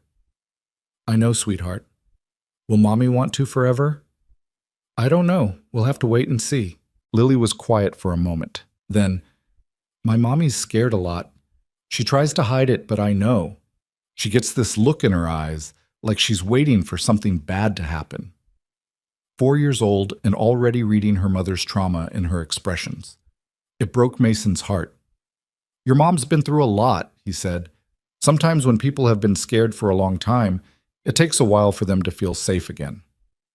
Do you think she'll feel safe with us? I hope so. Me too, Lily yawned. I'm going to make her feel really, really safe. I'm going to be extra good and not break any glasses and help Margaret and be really quiet when she's tired. You don't have to be extra good. You just have to be you. But what if me isn't good enough? The question landed like a punch. How many times had Lily heard her mother apologize for not being enough? How many times had she absorbed the message that their life was hard because they weren't trying hard enough, working hard enough, being enough? You are more than good enough, Mason said firmly. You're exactly right just the way you are. Your mom thinks so. I think so. Noah thinks so. You don't have to earn your place here, Lily. You already have it. Lily looked at him with those big, serious eyes. Promise? Promise. She nodded, satisfied, and finally let her eyes close. Within minutes, she was asleep, her head resting against the car seat, the pink bear from the gift shop clutched in her arms. Mason pulled out his phone and texted Margaret. Guest room ready? Need it for tomorrow morning. Her response came back immediately. Already done. I put fresh flowers in there. Do you think she'll like flowers? Everyone likes flowers, Mason typed back. Thank you. The pleasure is mine, Mr. Carter. It's nice to have life in this apartment again. Mason looked at the two sleeping children in the back seat and thought about Clara in her hospital bed, holding a pink bear and trying to figure out how to accept help without surrendering the independence she'd fought so hard to build. Tomorrow was going to be interesting. Tomorrow turned out to be a disaster. Not at first. At first, everything went according to plan. Mason picked Clara up from the hospital at 10, Margaret having already taken the kids to school. Clara was quiet on the ride back, staring out the window at the city passing by, probably processing the fact that she was moving into a billionaire's penthouse because her life had imploded. You okay? Mason asked. Define okay. Fair point. The doorman greeted them with the same professional warmth he showed everyone, helping Clara out of the car like she was visiting royalty instead of a waitress with nothing but the clothes on her back. Clara looked simultaneously grateful and uncomfortable. The elevator ride up was silent. When the doors opened into the penthouse, Clara stopped just like Lily had, taking in the space with an expression Mason couldn't quite read. It's a lot, she said finally. I know. I mean, I knew it was big, but seeing it without the kids here, it's really a lot. You'll get used to it. Will I? Margaret appeared from the hallway, all efficiency and warmth. Miss Moreno, welcome. I'm Margaret Henderson. I manage the household. Clara shook her hand. Clara, please, and thank you for everything you've done for Lily. She's a delightful child. I've prepared the guest suite for you. Would you like to see it? The guest suite was at the far end of the penthouse, a bedroom and bathroom that probably cost more per month than Clara's old apartment had cost per year.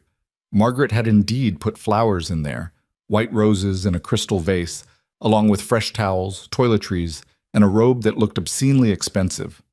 This is too much, Clara said. It's just a room, Margaret replied.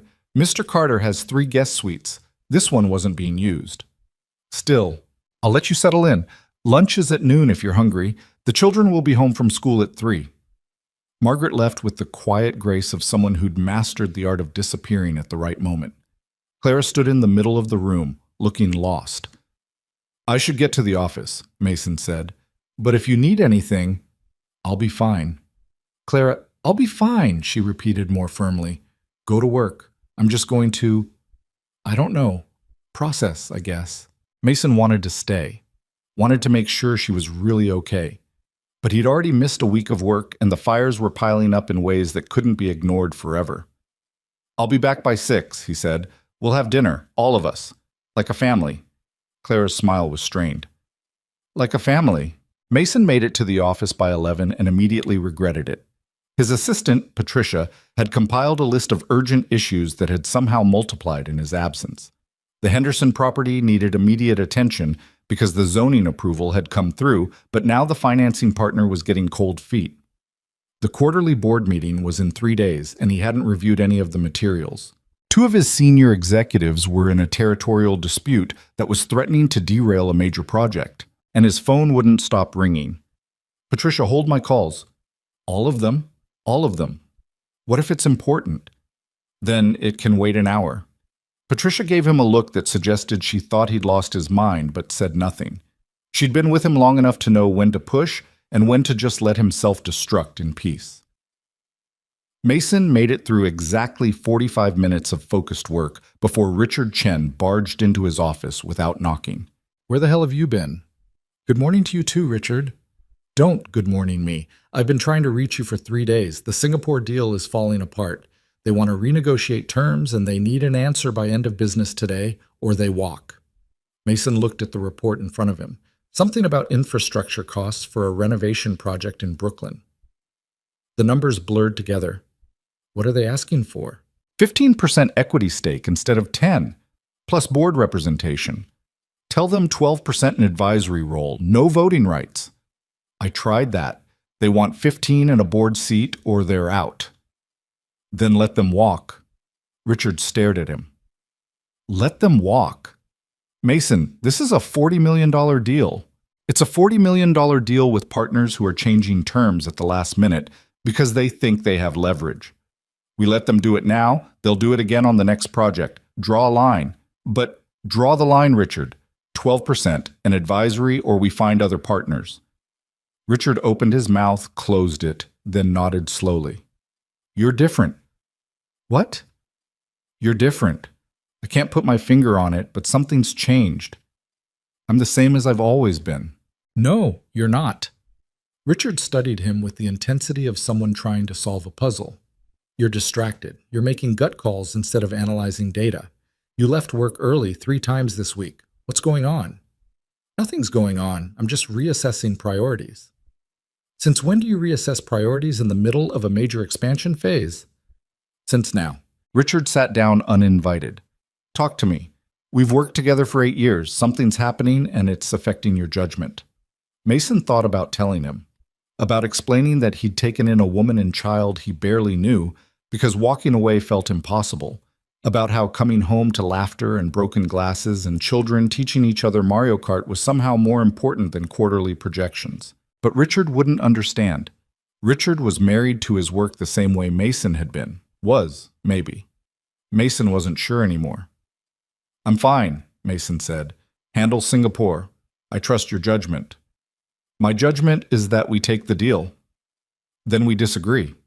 Richard stood, clearly frustrated.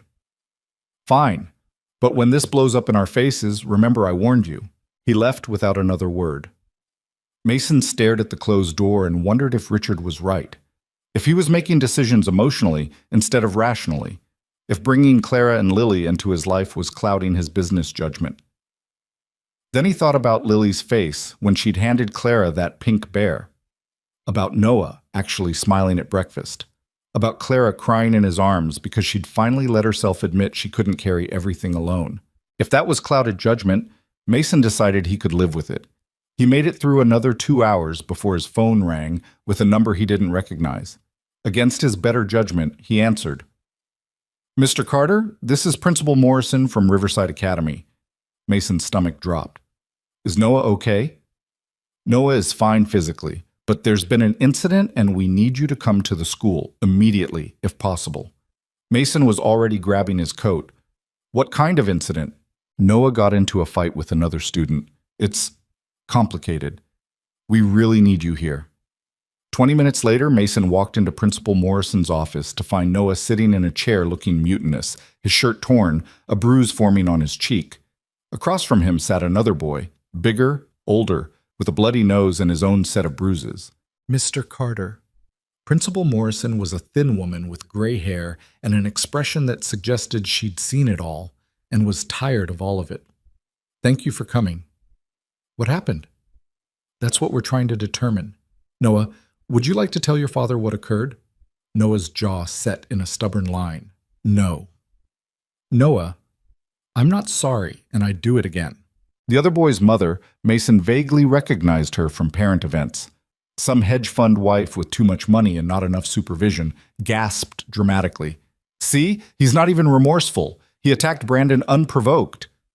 That's not true, Noah said flatly. Then what is true? Principal Morrison asked. Noah looked at Mason. Something in his expression made Mason's chest tight.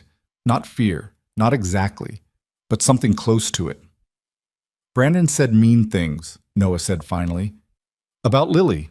Mason's hands clenched. What kind of mean things? He said she was poor, that her clothes were ugly, that she probably had bugs because poor people have bugs. Noah's voice started to shake with anger. He said she didn't belong at our school, and everyone knew it because her mom was probably on drugs or in jail, and that's why some random man had to take care of her. The room went very quiet. I told him to shut up, Noah continued. I told him he didn't know what he was talking about. But he kept saying stuff, kept laughing, so I hit him. Noah, Mason started. I know I'm not supposed to hit people. I know it was wrong, but he was wrong first and nobody was making him stop, so I made him stop. Brandon's mother stood up, her face red.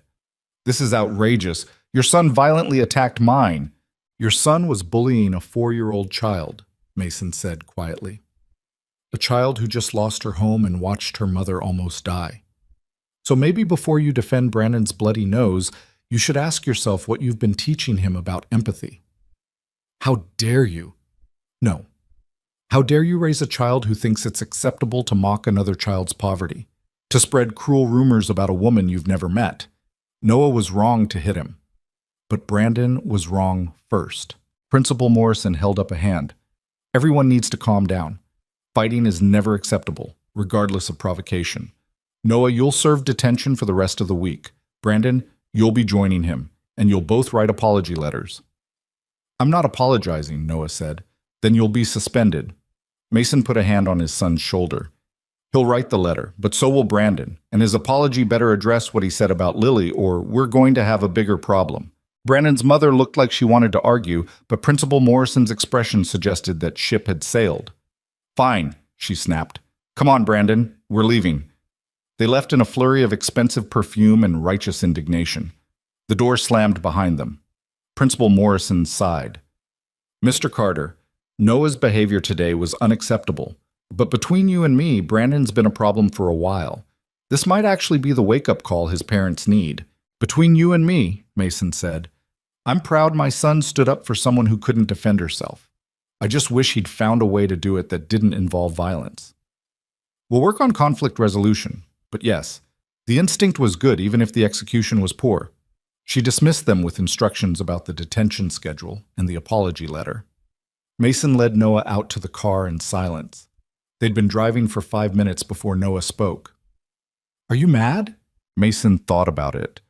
I'm disappointed you hit someone, but I'm proud you defended Lily. Those two things can be true at the same time. I didn't know what else to do. He wouldn't stop. There were other options. You could have told a teacher. You could have walked away. Walking away doesn't make bullies stop. It just makes them think they won. Sometimes winning isn't the point. Sometimes the point is being the better person. But what if being the better person means letting bad people do bad things? And there it was. The question Mason had been asking himself his whole life. The question that had no good answer. Then you do the hard thing, Mason said finally. You stand up for what's right in ways that don't make you wrong, too. It's not easy, and sometimes you'll get it wrong, but you keep trying. Noah was quiet for a long moment, then, I love Lily, like a sister. Is that weird? No, that's not weird at all. And I like Clara. She's nice, different from Mom. Noah's voice caught. Different from how I imagine Mom would have been, but nice in her own way. I like them too. Are they going to stay? Really stay? I hope so. Me too. Noah touched the bruise on his cheek, wincing. Brandon hits harder than he looks. Did you get him back? Got him right in the nose. Noah! I know, violence is wrong, but it felt pretty good. Despite everything, Mason almost laughed. Don't tell Principal Morrison that. I'm not stupid, Dad. No, he wasn't. He was brave and loyal and willing to fight for the people he loved, even when it cost him. He was everything Mason had failed to be for the past 6 years. They pulled into the parking garage beneath the penthouse. Noah unbuckled his seatbelt but didn't get out. Dad? What Brandon said? About Clara? About her maybe being on drugs or in jail? Is that what people are going to think? Some people, maybe. Because she's poor? Because some people are narrow-minded and cruel. That's not fair. No, it's not. So what do we do about it? Mason looked at his son, 6 years old with a black eye and a torn shirt and more moral clarity than most adults managed in a lifetime. We prove them wrong, Mason said. We show them that family isn't about money or status. It's about showing up for each other, and we keep showing up until everyone knows it. Noah nodded slowly. Okay, I can do that. I know you can. They rode the elevator up together, Noah leaning against Mason's side in a rare moment of physical affection. When the doors opened, they could hear voices from the kitchen. Clara and Margaret talking about something Mason couldn't make out. Noah took a deep breath. I'm probably in trouble, huh?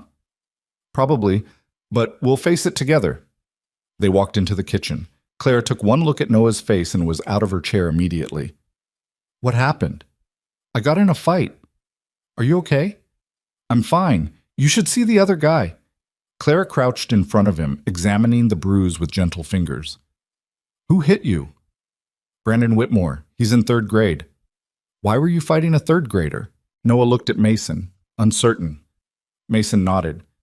He was saying mean stuff about Lily, about you. I told him to stop, but he wouldn't, so I made him stop. Clara went very still. What kind of mean stuff? Noah repeated it, quieter this time, like saying it again made it more shameful. When he finished, Clara's expression was unreadable. Then she pulled Noah into a hug. Thank you for defending Lily, she said quietly. And me. That was very brave. But don't do it again, okay? Some battles aren't worth fighting with fists. That's what Dad said. Your dad is a smart man. She pulled back, holding Noah at arm's length. You know what people say about me doesn't matter, right? What matters is what's true. And the truth is, I'm working on building a better life for my daughter. The truth is, I'm here because people like your dad exist, and people like you who stand up for what's right. That's all that matters. Noah nodded. Okay. Good. Now go wash your face and change your shirt before Lily gets home. She doesn't need to know about any of this. Yes, ma'am. Noah disappeared down the hallway. Clara stood slowly, looking at Mason. Kids at school are already talking about us.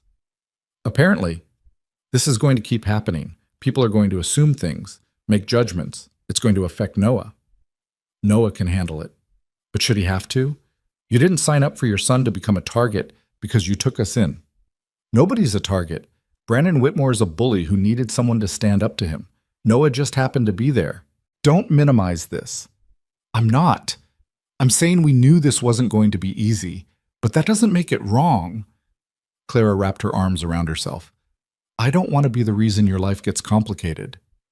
My life was already complicated. You and Lily just made it complicated in better ways. You say that now. I'll say it tomorrow too. And the day after, for as long as it takes for you to believe it. Clara looked at him for a long moment, then, quietly, You're a strange man, Mason Carter. I've been told. Margaret appeared with ice wrapped in a towel. For Noah's face. And Clara, dear, I made tea. You look like you could use some. Clara took the offered cup with a small smile. Thank you, Margaret. Of course. And for what it's worth, that Brandon child is a terror. Noah did the school a favor. Mason caught Margaret's eye and saw approval there. The older woman had been with him long enough to have opinions about everything, and the fact that she approved of this whole situation meant more than he'd expected. The front door opened and Lily's voice echoed through the penthouse. We're home! Margaret, we're home! She came running into the kitchen and stopped when she saw Clara, her whole face lighting up. Mommy, you're here! You're really here!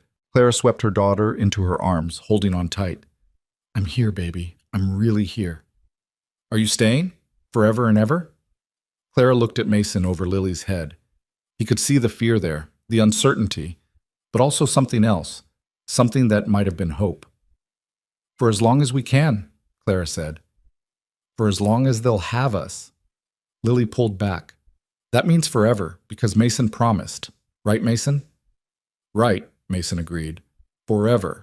And looking at Clara's face, scared and hopeful and trying so hard to believe in something good for once, Mason meant it. Whatever forever looked like, they'd figure it out together. Forever turned out to be harder than any of them expected. The first week went smoothly enough. Clara started her new job at the Ashford, spending her days learning building codes and tenant complaints, and how to deal with contractors who promised everything and delivered half of it 3 weeks late. She came home exhausted every night, but it was a different kind of exhaustion than before. Less desperate, more earned. The second week, Lily got sick. Nothing serious, just a bad cold, but she ran a fever high enough that Clara spent an entire night sitting beside her bed, checking her temperature every hour, unable to shake the memory of that night on the floor when she wouldn't wake up.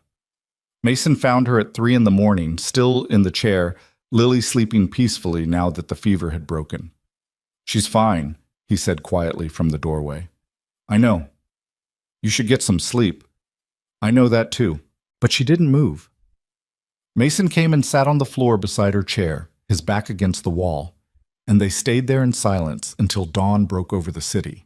The third week, Noah's teacher called to say he'd been withdrawn in class, not causing trouble exactly, just distant. When Mason asked him about it at dinner, Noah shrugged and said he was fine. and Mason recognized that particular brand of fine because he'd been using it himself for 6 years. Later, after the kids were in bed, Mason found Clara in the kitchen making tea. "You don't have to do that," he said. "Margaret, I know, but I need to do something with my hands or I'm going to lose my mind." Mason understood that too. Noah's pulling away. "I noticed. I think he's scared." "Of what?" "That this is temporary, that you and Lily will leave, that he'll get attached and then lose you like he lost his mother." Clara poured hot water over the tea bag, watching it steep. "I'm scared of the same thing." "You think I'm going to kick you out?" "I think life has a way of pulling people apart whether they want it to or not, and I think Noah's smart enough to know that." "So what do we do?" "I don't know. Keep showing up, I guess. Keep proving we're not going anywhere until he believes it." "How long will that take?" Clara finally looked at him. "However long it takes." They drank tea together in the quiet kitchen, and Mason thought about all the ways people could be lonely even when they weren't alone. By the 4th week, they'd settled into something that looked almost like a routine. Mason still worked too much, but came home earlier than he had in years. Clara threw herself into her job with the intensity of someone trying to prove she deserved it. Margaret orchestrated the household with her usual efficiency, and the kids played Mario Kart and built elaborate blanket forts and slowly learned to be siblings. It should have been enough. But Mason kept catching Clara looking at apartments on her phone late at night, kept seeing her flinch when he spent money on things she considered unnecessary, kept watching her hold herself separate, like she was still waiting for the other shoe to drop. And maybe she was right to wait, because on a Tuesday afternoon in late March, the other shoe dropped. Mason was in his office when Patricia buzzed through. "Mr. Carter, there's a woman here to see you. She doesn't have an appointment, but she's quite insistent." "Who is it?" "She says her name is Diane Moreno. Says she's Clara's sister." Mason's blood went cold. Mitchell had been thorough. Clara didn't have a sister, didn't have any family at all. "Send her in." The woman who walked into his office was maybe 40, well-dressed in a way that spoke of money but not taste, with the same dark eyes as Clara but none of the warmth. "Mr. Carter, thank you for seeing me." "You're not Clara's sister." Diane smiled, sharp and unpleasant. "No, but I needed to get past your secretary somehow. I'm Diane Moreno, Clara's former mother-in-law." "Lily's father left before she was born." Left is such a gentle word. My son Marcus made a mistake, got a waitress pregnant, and had the good sense to walk away before she could trap him into marriage. I made sure of that. Mason felt something dark and hot rise in his chest. "Get out of my office." "I will. In a moment. First, I wanted to discuss your little arrangement with Clara." "There's nothing to discuss." "Isn't there? My son has rights.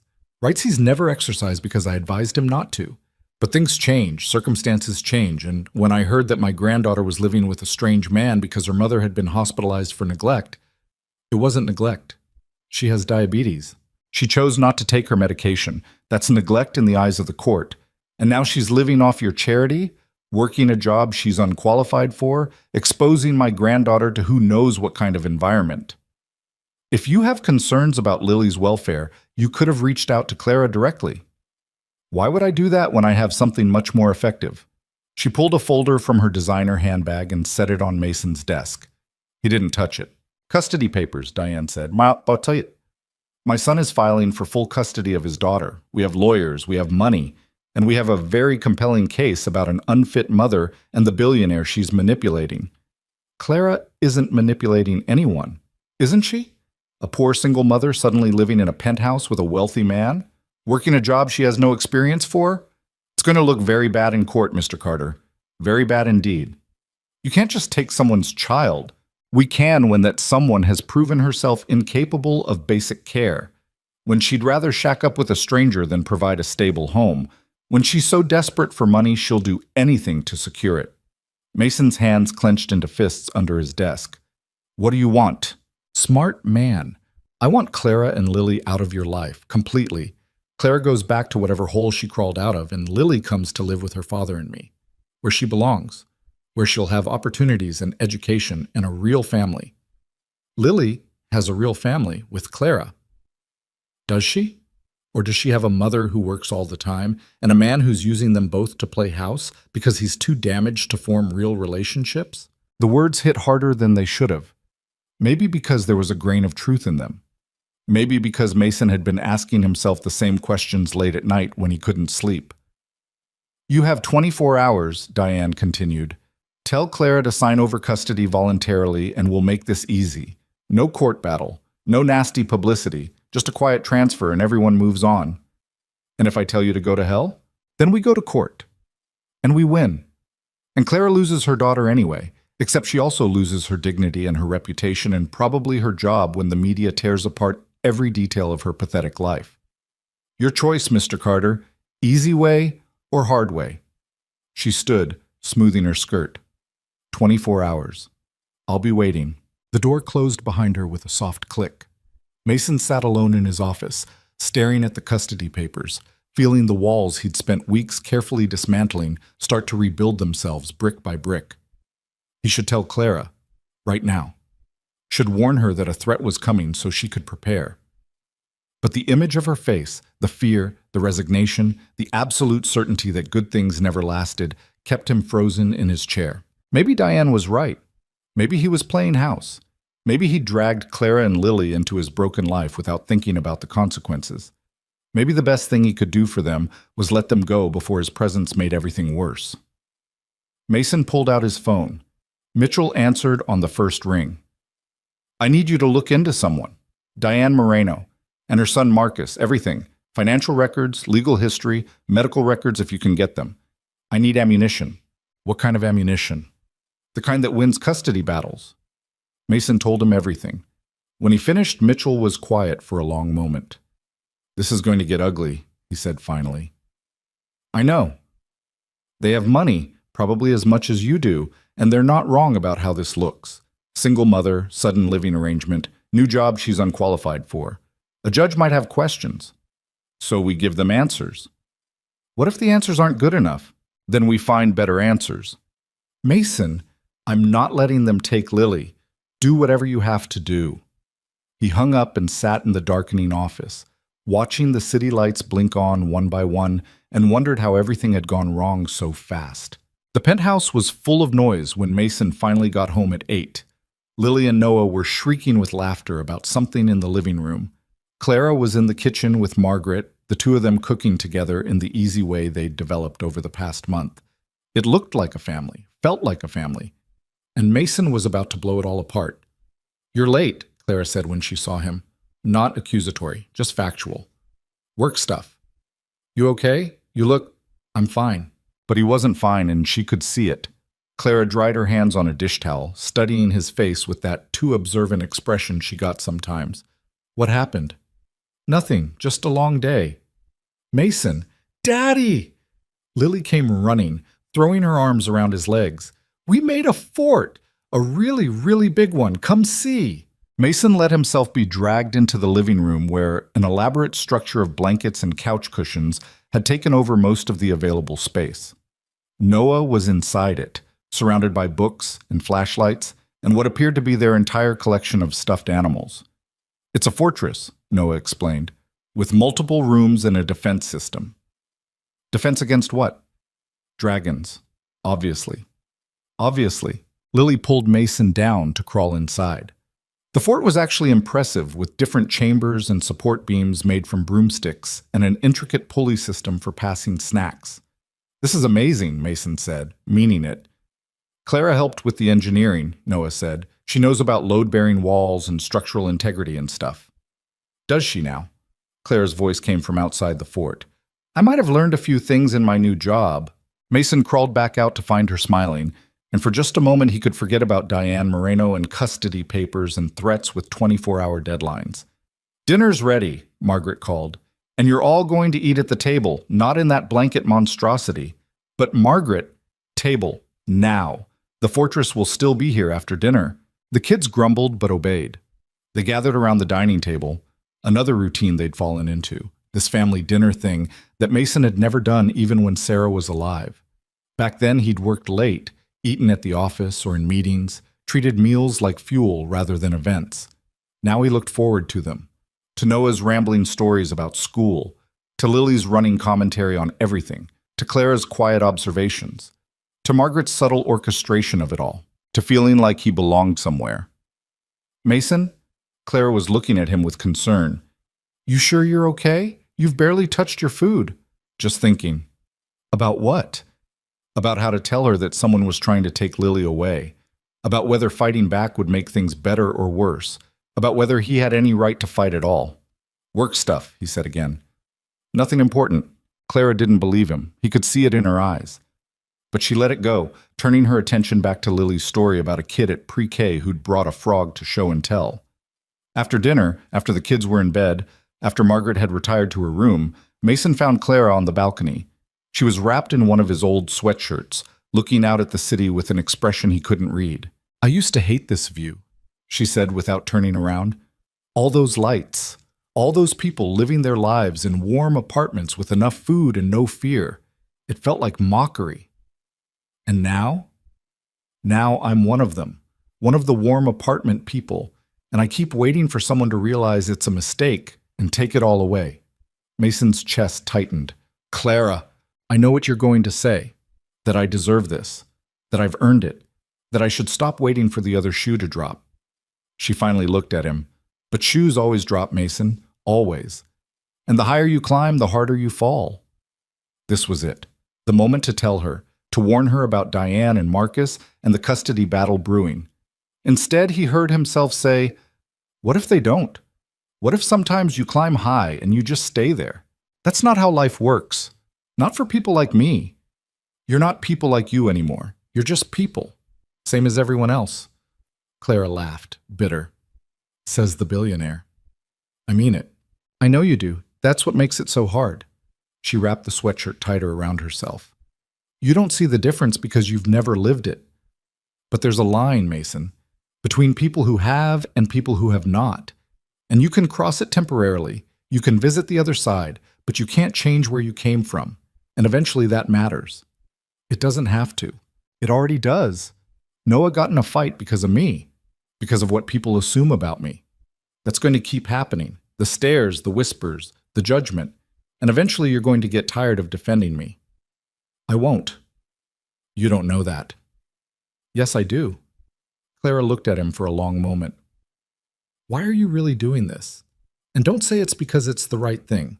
Nobody upends their entire life because it's the right thing. Mason thought about all the easy lies he could tell. About nobility and charity and just wanting to help. But Clara deserved better than lies. Because I was drowning, he said quietly. For 6 years I've been drowning, and I didn't even know it. I thought I was fine. Thought working 80 hours a week and barely seeing my son and living in this sterile, perfect apartment was fine. And then Lily grabbed my hand in the snow, and suddenly I had to be present, had to be useful, had to be something other than just another rich guy building buildings nobody needs. So we're your redemption arc. Maybe. Is that so bad? I don't want to be your redemption. I want to be my own person living my own life. You are. You're working. You're providing for Lily. You're building something here. With your money. In your apartment. At your job. It's not charity if you're earning it. Isn't it, though? Would you have hired someone else with my lack of experience? Would you be this patient with anyone else's learning curve? She wasn't wrong. Mason wouldn't have hired someone off the street to manage a multi-million-dollar property, wouldn't have taken in a stranger's child, wouldn't have rearranged his entire life around people he barely knew. But he'd done all of it anyway. Does it matter? He asked. Does it matter how it started if it's working now? Yes. Because when it stops working, and it will stop working, I need to know I can survive without you. There it was. The truth she'd been circling since the hospital. Clara wasn't just afraid of being a charity case. She was afraid of becoming dependent, of building a life on a foundation that could disappear. And Mason was about to prove her right. What if I told you there was a problem? He said slowly. Something that could change everything. Clara went very still. What kind of problem? The kind that... Mason stopped. Looked at her face. Saw the fear already there. The bracing for impact she'd perfected over years of impacts. Never mind. It's nothing. Mason, it's late. We should both get some sleep. You're lying to me. I'm protecting you. I don't need protection, I need honesty. Sometimes those are the same thing. Clara's laugh was sharp. No, they're really not. But fine. Keep your secrets. Just don't be surprised when they blow up in your face. She went inside, the door sliding shut behind her with a definitive click. Mason stood alone on the balcony, the cold air cutting through his shirt, and wondered how many more mistakes he could make before the whole fragile structure came crashing down. His phone buzzed. Mitchell. Found something interesting about Marcus Moreno. Call me. Mason called. Marcus Moreno has a gambling problem, Mitchell said without preamble. Big one. Lost about $2 million in the last 3 years. His mother's been bailing him out, but she's getting tired of it. Word is she's cutting him off unless he straightens up. How does that help us? Think about it. Diane suddenly wants custody of a granddaughter she's ignored for 4 years, right when her son needs money, right when Claire is living with a billionaire. Understanding crashed over Mason. They're going to sue for child support. Probably. Get custody, establish Mason Carter as a father figure, then hit you for maximum support payments. It's a shakedown disguised as concern for the child. Can they do that? They can try. Whether they'd win is another question. But the process alone would destroy Clara. The depositions, the character assassination, the media attention. Even if she keeps custody, she'd be buried in legal bills and emotional trauma. So what do we do? 2 options. 1, we play their game, fight the custody battle, expose Marcus's gambling, make them look bad. We'd probably win, but it would be ugly.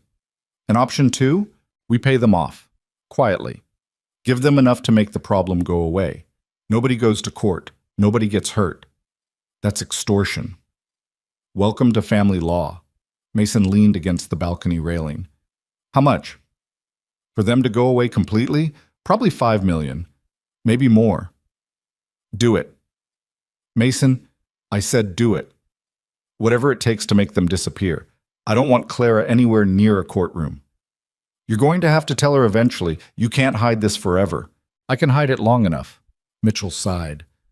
Your funeral. I'll draw up the paperwork, but Mason, this is a Band-Aid, not a cure. People like Diane don't just go away because you pay them. They come back. Eventually, they always come back. Then I'll deal with it when they do. Mason hung up and stood in the cold, looking out at the city and thinking about all the ways money could solve problems and all the ways it couldn't. The next morning, Clara was distant, polite but cool, like they were business associates instead of whatever they'd been becoming. She took Lily to pre-K, went to work at the Ashford, came home and made dinner with Margaret without once looking at Mason. Noah noticed. Why is Clara mad? She's not mad. Yes, she is. She gets this look, like she's thinking about something that makes her sad. How do you know what that looks like? Because you get the same look, all the time. Mason had no answer for that. 3 days later, Mitchell called. It's done. Diane accepted the offer. $7 million in exchange for a signed agreement that neither she nor Marcus will ever pursue custody or contact. They're out of your lives. Just like that? Just like that. I'm having the papers delivered to her lawyer this afternoon. By tomorrow, it's over. Mason should have felt relieved, should have felt victorious. Instead, he just felt tired. Thanks, Mitchell. Don't thank me. Figure out how you're going to tell Clara you paid $7 million to solve a problem she didn't know she had. I'm working on it. Work faster. But Mason didn't work faster. He put it off, told himself he was waiting for the right moment, the right words, the right time to explain that he'd handled everything without her knowledge or consent because he thought he knew better. Meanwhile, Clara pulled further away, started eating dinner in her room some nights, took on extra projects at the Ashford, made polite excuses about being tired when Mason tried to talk. Lily noticed too. Why doesn't Mommy play with us anymore? She's just busy, sweetheart. Is she going to leave? No, nobody's leaving. But even as he said it, Mason wondered if he was lying. 2 weeks after Diane's visit, Mason came home to find Clara's bedroom door open and her suitcase on the bed. His heart stopped. What are you doing? Clara didn't look up from folding clothes. What does it look like? You're leaving. Very observant. Clara said, Don't. Please don't make this harder than it already is. What happened? What changed? She finally looked at him, and the expression on her face was devastating.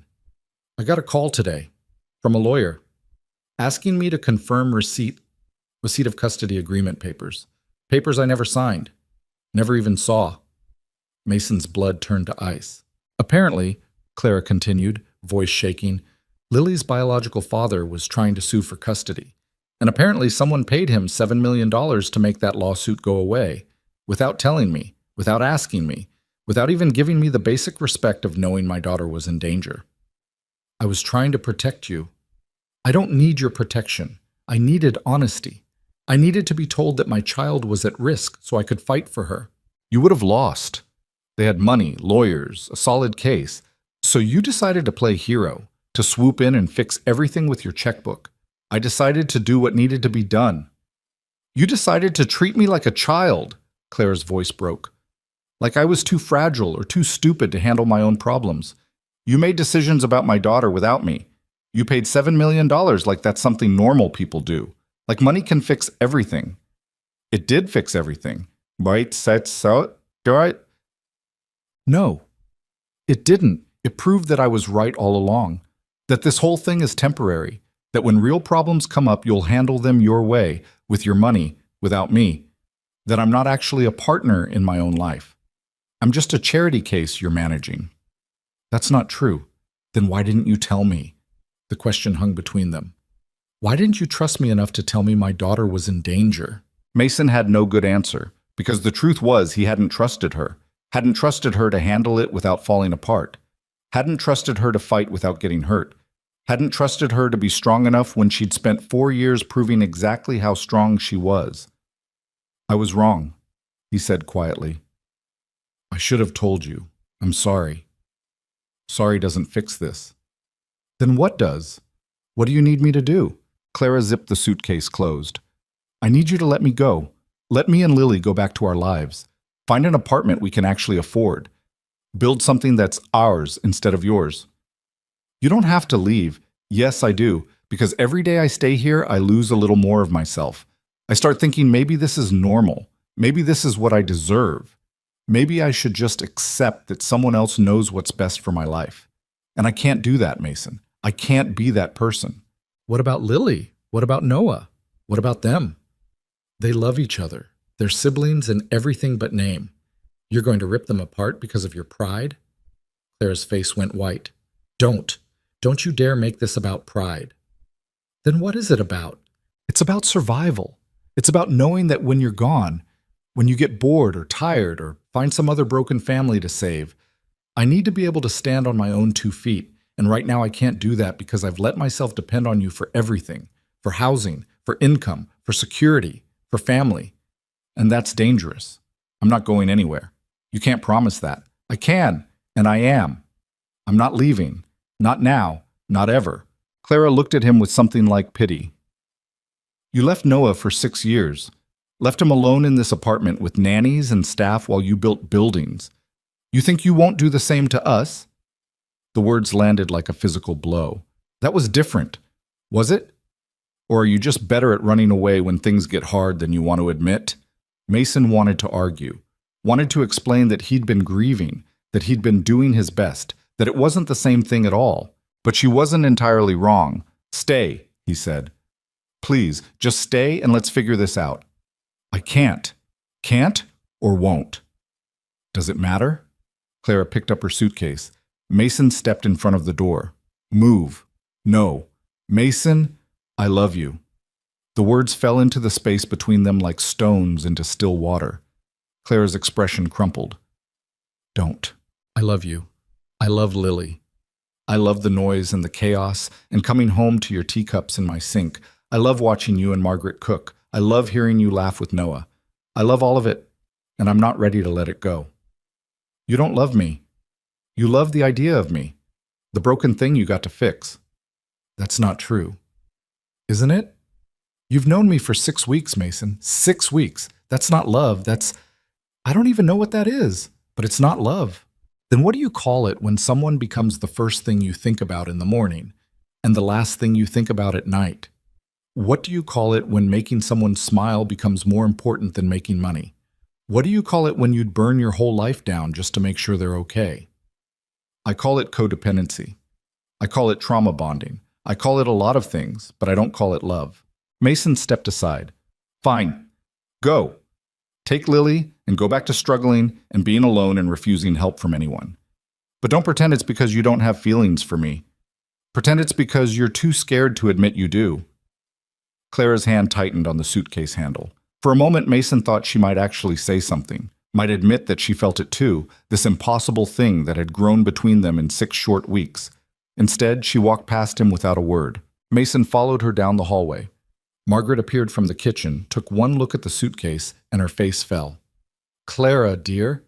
I'm sorry, Margaret. Thank you for everything. Lily came running from her room. Mommy, where are you going? We're going home, baby. But this is home. No, sweetheart, this is Mason's home. Ours is somewhere else. But I like it here. I don't want to go. Clara knelt down, pulling Lily into a hug. I know you do. But sometimes we have to do hard things. Is this because I broke the glass? I said I was sorry. No, baby, this has nothing to do with you. You've been perfect. This is about grown-up stuff that doesn't make sense even to grown-ups. Noah had appeared in the hallway, still in his pajamas, his face confused. You're leaving? We have to, Clara said. But why? It's complicated. That's what adults always say when they're doing something stupid. Despite everything, Clara almost smiled. You're probably right. So don't go. Just stay. We're a family now. Noah, we are. You and Lily and me and Dad and Margaret, we're a family, and families don't just leave. Sometimes they do. That's not fair. No, it's really not. Clara stood, wiping her eyes. She looked at Mason one more time, and the expression on her face was so full of regret and sadness, and something that might have been love that it physically hurt to see it. I'm sorry, she whispered. Then she took Lily's hand and walked toward the elevator. Noah ran after them. Clara, wait, please. You can't just... The elevator doors closed. Noah turned to Mason, tears streaming down his face. Do something. You always fix everything. Fix this. But Mason had no idea how to fix this. Had no idea how to fix anything anymore.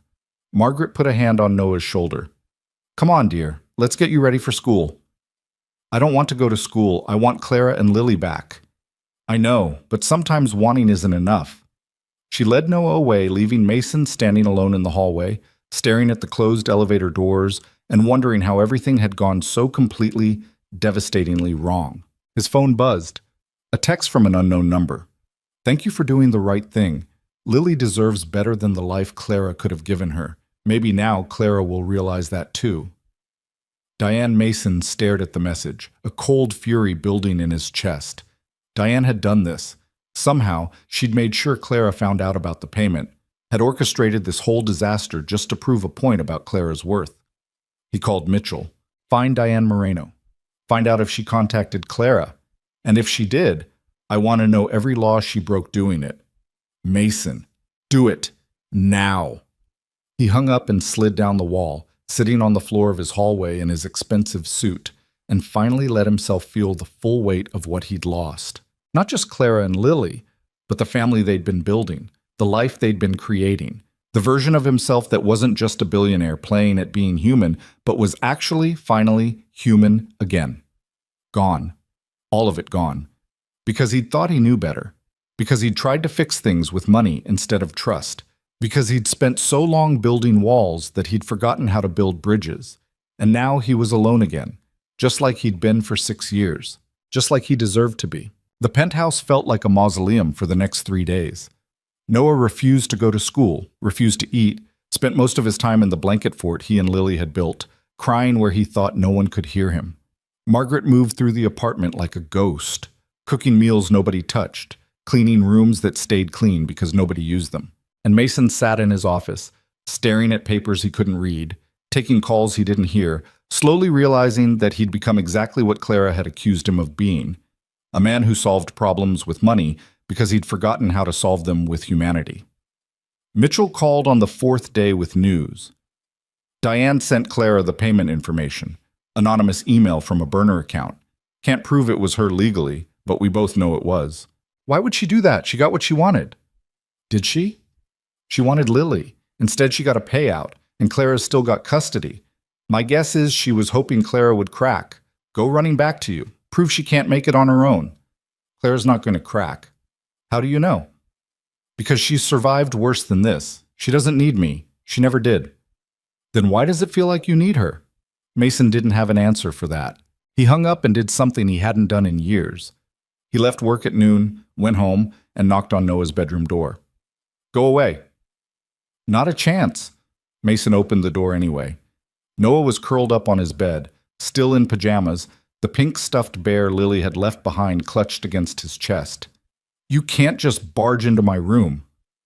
I just did. We need to talk. I don't want to talk to you. Mason sat on the edge of the bed anyway. Tough. You're getting me anyway. Noah turned away, facing the wall. You let them leave. I didn't let them do anything. Clara made a choice. Because you messed up. Yeah, I did.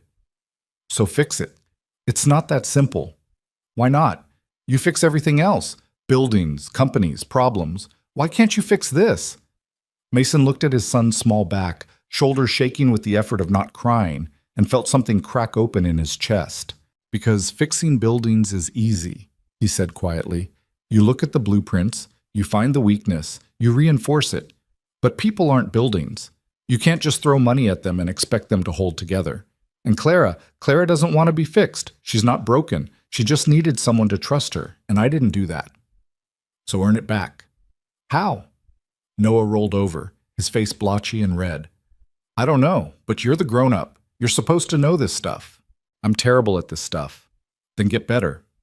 Noah, no. Listen. Noah sat up, clutching the bear. When Mom died, you stopped being here. Not just physically. You were like empty. And I tried really hard to be good so you'd notice me, but you never did. And I thought maybe that was just how it was going to be forever. The words were like knives. But then Clara and Lily came and you were different. You laughed. You came home. You noticed things. And I thought maybe we could be a real family again. Not like before because Mom's gone, but like something new, something that was ours. I'm sorry. I don't want sorry. I want you to fix it. I want you to figure out how to be the person you were when they were here. And I want you to make Clara see that we need them and they need us. And we're better together than apart. What if I can't? Then you're not as smart as everyone says you are. Mason almost laughed. 6 years old and already cutting through the noise to get to the truth. Okay, he said. I'll try. Try harder than you tried to be my dad for the last 6 years. The honesty of it hurt. But Noah was right. Mason had spent 6 years hiding, working, building walls. And somewhere in there he'd forgotten that the point of surviving wasn't just to survive. It was to live. I will, Mason promised. I'll try harder. But Noah, even if I can't get them back, I'm still going to be better. For you. I should have been better a long time ago. Noah studied him with those gray eyes that saw too much. Okay, but get them back anyway. Deal. That night, after Noah finally fell asleep, Mason pulled out his phone and did something he probably shouldn't have. He texted Clara. How are you? The response came 20 minutes later. Fine. That's it? Just fine? What do you want me to say? The truth. The truth is I'm sleeping on my friend's couch with my daughter and looking for an apartment I can afford on my new salary while trying not to think about the fact that for 6 weeks I had everything I ever wanted and I threw it away because I'm too broken to accept good things. Mason stared at the message, his heart hammering. You didn't throw it away. I did. I made decisions I had no right to make, and I didn't trust you when you deserved trust. Doesn't matter now. It matters to me. The 3 dots appeared, disappeared, appeared again. I can't do this, Mason. I can't do the back and forth. I can't wonder if every good thing comes with strings attached. I can't raise Lily in an environment where I'm not an equal partner in my own life. So let me make you an equal partner. How? How do you undo what you did? How do I trust you again? Mason typed and deleted a dozen responses before settling on the truth. I don't know, but I want to figure it out. With you. Not for you. The dots appeared and stayed for a long time. Then, I need time. I can give you time. And space. That too. And proof that this isn't just about you feeling guilty or lonely or whatever rich people feel when their charity projects don't work out. That one stung. But fair. How do I prove it? I don't know. That's what you need to figure out. The conversation ended there. Mason sat alone in the dark penthouse, staring at his phone, and realized he had no idea how to prove to someone that you loved them when you'd spent 6 years proving you didn't know how to love anyone at all. The next morning, Mason called a family meeting, just him and Noah and Margaret. I need help, he said. Margaret raised an eyebrow. That's a first?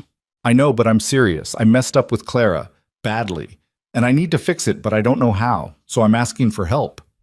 Noah perked up. Really? Really? Okay. Noah thought about it with the seriousness of a general planning a campaign. First, you need to apologize, a real apology. Not the kind where you say sorry, but then explain why you did it. Just sorry. Okay, what else? You need to show her you trust her, actually trust her, which means letting her make decisions even if you think they're wrong. Margaret nodded approvingly. The boy's smarter than you. I'm aware. Keep going. Noah chewed his lip. And you need to give her something that costs you something, not money, something real. Like what? I don't know. What's the thing you never give anyone? Control. Mason thought immediately. He never gave anyone control. Not over his business, not over his life, not over anything that mattered. I think I have an idea, he said slowly. Over the next week, Mason worked on a plan. Not a business plan, not something he could delegate or optimize, something personal and terrifying and completely outside his comfort zone. He called Clara's friend whose couch they were staying on and got the address. Showed up with coffee and an apology for imposing. You're not imposing, the friend, Jessica said, eyeing him warily. Clara's family. Though I gotta say, you've got some nerve showing up here after what you pulled. I know. She cried for 2 days straight. Lily keeps asking when they can go back to the big house. You broke both of them. I know that too. So what are you doing here? Trying to fix it. Jessica studied him for a long moment. Clara's at work. Lily's at pre-K until 3. You want to fix this? You better have more than just words. I do. Good, because if you hurt them again, I don't care how much money you have. I'll make your life hell. Fair enough. Mason left and spent the rest of the day making phone calls. To lawyers, to his board of directors, to people who thought he'd lost his mind. Maybe he had. But for once, losing his mind felt like the sanest thing he'd done in years. 2 weeks after Clara left, Mason showed up at the Ashford. She was in the office, dealing with a contractor who was arguing about invoices. She looked tired, thinner, like she wasn't sleeping or eating enough. When she saw Mason, her expression shuddered. I'm working. I know, I'll wait. Mason, I'll wait. The contractor glanced between them, reading the tension, and suddenly decided his invoices could be discussed another time. When he left, Clara crossed her arms. What do you want? To talk. Actually talk, not text, not through lawyers or friends, just us. There is no us. There could be. We tried that. It didn't work. We tried me making all the decisions and you having to live with them. That's not the same thing as us. Clara sat down heavily in her desk chair. What do you want from me, Mason? What is this? Because I can't keep doing this emotional ping pong. I have a daughter to raise and a job to keep and an apartment to find, and I don't have the energy for whatever this is. Mason pulled up a chair, sitting across from her like they were equals. Like she was the CEO of a company he was trying to partner with. Which, in a way, she was. I want to offer you something. A real offer. Not charity. Not fixing. A partnership. I have a job. You already gave me one, remember? Not that kind of partnership. I want to transfer ownership of the Ashford to you. Clara blinked. What? The Ashford, this building. I want to put it in your name, completely. You'd own it, manage it, make all the decisions, keep all the profits. It would be yours. That's insane. Probably, but I'm serious. This building is worth about $8 million. I bought it as an investment, but investments are just money. I have enough money. What I don't have is a way to prove to you that I trust you to build your own life without me controlling it. So you're just giving me an $8 million building? Yes. Why? Because you were right. I tried to fix your life with money, instead of respecting that you could fix it yourself. So this is me respecting it. You want to build something that's yours? Here it is. Your building, your business, your success. Clara stared at him like he'd sprouted a second head. This is crazy. Maybe, but it's also true. No strings, no expectations. Just me putting my money where my mouth is about believing in you. I don't know how to run a building. You've been doing it for a month and doing it well. The tenants love you. The maintenance is better than it's been in years. You're good at this, Clara, and you could be great at it if you had real ownership, real stakes. What if I fail? Then you fail, and you learn from it, and you try again. That's how life works. Clara's hands were shaking. This is too much. It's exactly enough. I can't accept this. Why not? Because she stopped, started again.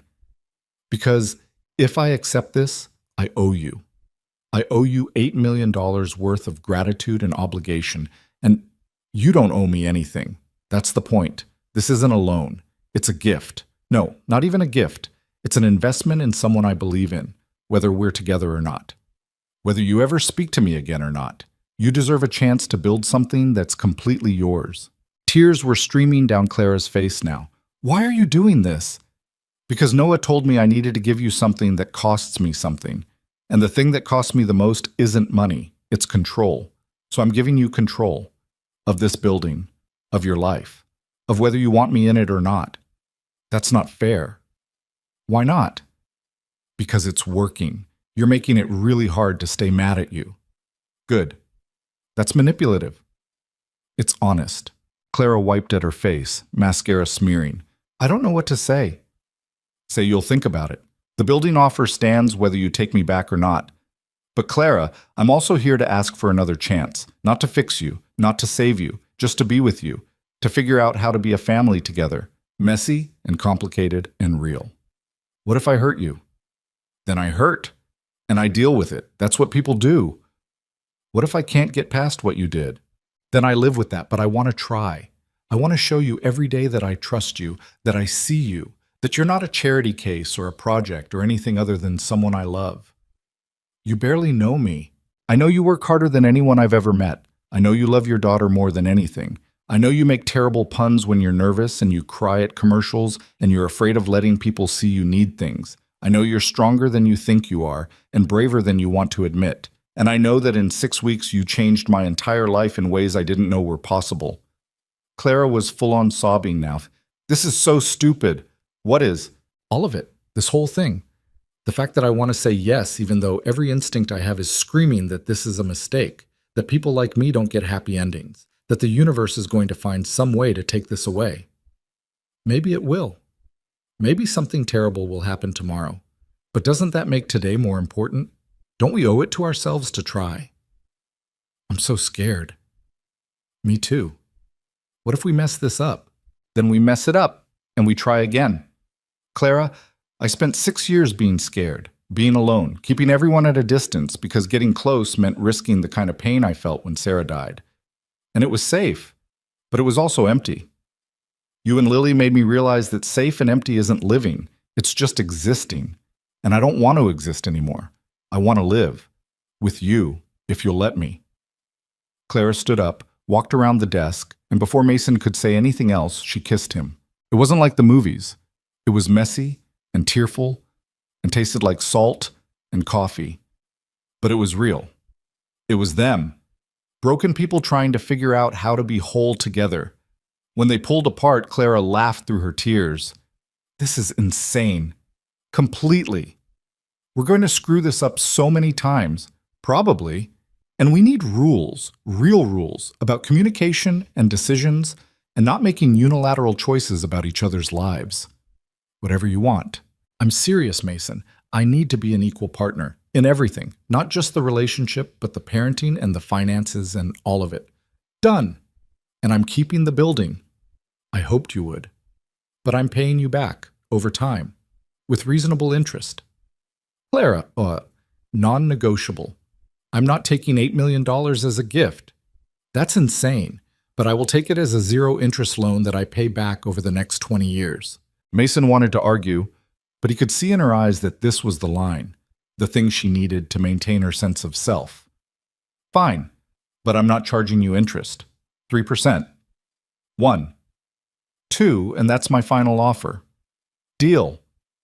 They shook hands solemnly, then both started laughing at the absurdity of negotiating loan terms after declaring their love. We're so weird, Clara said. We really are. Lily's going to lose her mind. Noah's been crying in a blanket fort for 2 weeks. You built a fort? With Lily, before you left. It's still up. Clara's face crumpled. I messed him up, too. We both did. But we can fix it together. Promise? Promise. That afternoon, Mason and Clara picked up Lily from pre-K together. The little girl's face when she saw them both standing there, together, was worth every difficult conversation, every moment of uncertainty, every second of pain. Are we going back to the big house? Lily asked, suddenly shy. Do you want to? Clara asked. Yes. Can Noah come too? And Margaret? They're already there, sweetheart. And you're coming, Mommy? And staying? Clara looked at Mason. He nodded. Yeah, baby, we're staying. Forever? For as long as they'll have us. Which is forever, Mason added. Definitely forever. The elevator ride up to the penthouse felt different this time. Not like Clara was visiting someone else's world. More like she was coming home. When the doors opened, Noah was standing there like he'd been waiting. When he saw them, his whole face lit up. You're back! Lily ran to him and they hugged like they'd been separated for years instead of weeks. Margaret appeared from the kitchen, smiling that warm smile that meant she approved. Welcome home, dear. Thank you, Margaret. That night, they ordered pizza because nobody felt like cooking. They ate in the blanket fort because Lily insisted and nobody had the heart to say no. And somewhere between the terrible jokes and the flying pizza crusts and Noah explaining the complex political structure of the fort's dragon defense system, they stopped being 4 separate people trying to survive and became something else. A family. Not a perfect family. Clara still had moments where she couldn't quite believe this was her life. Mason still worked too much and made decisions too quickly. Noah still struggled with opening up. Lily still woke up sometimes, scared that she'd wake up back in the old apartment. But they were trying. Every day they were trying. A month later, Mason came home to find Claire and Margaret cooking together while the kids did homework at the kitchen island. It was so perfectly normal that he had to stop and just take it in. You're staring, Clara said without looking up from the vegetables she was chopping. I'm appreciating. Creepy. Romantic. Still creepy. Noah looked up from his math worksheet. Dad, can you help me with this word problem? It's about trains, and I don't get why anyone needs to know when trains going different speeds will meet. Sure, buddy. Mason sat down next to his son, looking at the problem. The question was completely absurd. No one actually needed to know when 2 trains would meet. But Noah was looking at him with such trust that Mason felt his throat tighten. Okay, so train A is leaving Chicago at 60 miles per hour. Lily was practicing her letters at the other end of the island, tongue poking out in concentration. Every few minutes, she'd hold up her work for Clara to see, and Clara would praise her like she'd written a masterpiece. This was it, Mason realized. This was the life he'd been searching for without knowing he was searching. Not perfect, not easy, just real. After dinner, after the kids were in bed, after Margaret had retired for the night, Mason and Clara stood together on the balcony looking out at the city. I signed the building papers today, Clara said. I'm officially a property owner. How does it feel? Terrifying, amazing, like I'm wearing shoes that are too big, but I'm going to grow into them. You will. How do you know? Because I've watched you survive things that would break most people. Running a building is nothing compared to what you've already done. Clara leaned against him. I'm still scared. Of what? That I'll wake up and this will all be gone. That it's too good to be real. It's real. I'm real. We're real. Promise? Promise. They stood in comfortable silence for a while. Then Clara said, Noah asked me today if I was going to be his mom now. What did you tell him? I told him I could never replace his mother, but that I'd like to be someone who loves him the way a mom loves a kid. If that was okay with him. What did he say? He said it was okay. And then he asked if that meant Lily was his sister for real, and I said yes, and he smiled. Clara's voice got thick. He smiled this huge smile and said good because he'd already been telling kids at school she was his sister, and he didn't want to be lying. Mason pulled her closer. He loves you, both of you. I love him too. It's strange. 6 weeks ago, I'd never met him, and now the idea of not seeing him every day is unbearable. That's family. Sometimes it's biology. Sometimes it's choice. Either way, it's the people who make life worth showing up for. When did you get so wise? About 10 minutes ago. I'm faking it, Clara laughed, and the sound of it still made Mason's chest feel too full. Thank you, she said quietly. For what? For not letting me run, for fighting for this even when I tried to push you away, for seeing past my defenses to what I actually needed. You did the same for me. Did I? You saw a broken man pretending he was fine, and you didn't let him keep pretending. You made me actually live again instead of just surviving. That's everything. Clara turned to face him. We're really doing this, aren't we? The whole ridiculous thing. The whole ridiculous thing. It's going to be messy, undoubtedly. And hard. Definitely. And worth it? Mason kissed her, soft and certain. Every single day. 3 months later, Mason stood in the back of a crowded elementary school auditorium watching Lily and Noah perform in the spring recital.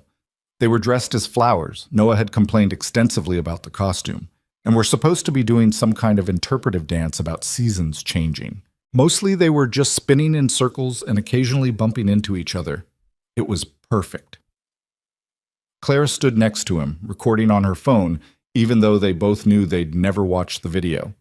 Margaret sat a few rows ahead, dabbing at her eyes with a tissue because she cried at everything these days. Mason's phone buzzed in his pocket. Work. Another emergency that demanded immediate attention. He glanced at it, then silenced it without reading the message. Richard would handle it, or it would wait until tomorrow. Right now, Mason had somewhere more important to be. You turned your phone off, Clara whispered, surprised. No point having it on if I'm not going to answer it. Who are you and what have you done with Mason Carter? He's still here, just learning to prioritize better. On stage, Lily forgot her next move and stood frozen, panicking. Noah immediately started doing her moves extra big, giving her time to remember. After a second, she caught on and joined back in, and both of them grinned at each other like they'd pulled off a heist. They're good together, Clara said. They are. Think they'll stay close when they're older? I think they're siblings in all the ways that matter. Biology's got nothing on what they've built. The recital ended in controlled chaos. Kids running to their parents, teachers trying to maintain some semblance of order, general joyful pandemonium. Lily and Noah found them in the crowd, still in their flower costumes, faces flushed with excitement. Did you see us? Lily asked. Did you see when I forgot and Noah helped me remember? We saw everything, Clara said. You were amazing. I looked stupid, Noah said, but he was smiling. Flowers don't even move like that in real life. Artistic interpretation, Mason said seriously. That's what Mrs. Patterson said too. I think it means she didn't know what else to do with us. They walked to the car together, Lily holding both her mother's hand and Mason's, Noah walking beside them, still complaining about his costume. Margaret trailed behind, already planning what she'd make for dinner. They looked, Mason thought, like any other family, parents and kids and the normal chaos of life. Nobody looking at them would guess at the journey that brought them here. The fear and mistakes and hard conversations, the moments of wanting to run, the choice, over and over, to stay. That night, after the kids were asleep, Mason found Clara in Lily's room. She was sitting on the edge of the bed, watching her daughter sleep, that expression on her face that mothers get when they're counting blessings they're afraid to trust. You okay? Mason asked from the doorway. Yeah, just sometimes I still can't believe this is my life. Good can't believe or bad can't believe. Good. Definitely good. It's just... She paused. A year ago, I was rationing insulin and 3 months behind on rent and 1 bad day away from losing everything. And now I own a building. My daughter has her own room. She goes to a good school. She's safe. And I'm happy? Clara looked at him, and the smile that spread across her face was something he'd never get tired of seeing. Yeah, I'm happy. Is that allowed? It's required. She stood, taking one last look at Lily, then followed Mason out into the hallway. They checked on Noah, who was sprawled across his bed in the boneless way kids sleep, one arm hanging off the edge. He left the nightlight on, Clara whispered. He still does that. Has since Sarah died. Does it bother you that I'm here and she's not? It was the first time Clara had asked directly. Mason thought about it, really thought about it. I think Sarah would like you, he said finally. She'd like that Noah's happy, that he has someone who cares about him, that he's learning it's okay to open up again. And I think she'd be glad I stopped hiding. You think she'd forgive you for moving on? I think she'd be mad it took me 6 years. Clara squeezed his hand. They walked back to their room now, that transition having happened gradually, until neither of them could remember when Clara's stuff had migrated from the guest room and got ready for bed. Mason's phone buzzed again. Another email. Another crisis. He turned it face down on the nightstand without looking. You're getting better at that, Clara observed. I have good motivation. Oh yeah, what's that? You. The kids, the life we're building. Turns out it's more interesting than quarterly projections. Shocking. Who knew? Clara climbed into bed, and Mason followed, pulling her close. She fit against him perfectly, like they'd been designed to take up this exact amount of space together. Mason? Yeah? Thank you for everything, for seeing me, for fighting for us, for letting me be a partner instead of a project. Thank you for letting me try, for giving me another chance, for teaching me that love isn't about control or fixing. It's about showing up, even when it's hard, especially when it's hard. We're pretty good at the hard stuff. We are. Think we'll be good at the easy stuff too? Let's find out. They fell asleep like that, tangled together in a bed in a penthouse that had once been too big and too empty, but was now exactly the right size for the family filling it. Outside, snow began to fall on New York City, just like it had that night months ago when a little girl in a pink coat stopped a stranger on the street and asked for help. Sometimes, Mason thought as he drifted off, the universe puts exactly the right people in exactly the right place at exactly the right time. Not because of fate or destiny or any grand plan, just because life is chaos, and occasionally that chaos crashes people together in ways that save them both.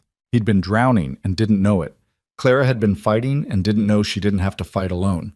And somehow, in the mess of it all, they'd found something neither of them was looking for. A family, a home, a second chance at the kind of life neither of them thought they deserved. In the morning, Mason would wake up to Lily jumping on the bed demanding pancakes. Noah would complain about school while secretly being excited about show and tell. Clara would drink too much coffee and make terrible puns. Margaret would orchestrate it all with her usual efficiency. And Mason would go to work and come home early, would have dinner with his family, would help with homework and bedtime stories, would be present in his own life instead of just surviving it, because that's what Clara and Lily had given him. Not perfection, not some fairy tale ending where everything was easy. They'd given him something better. They'd given him a reason to show up, a reason to try, a reason to believe that broken people could build something whole if they were brave enough to try. And in the end, that was worth more than all the buildings and money and success in the world. That was worth everything.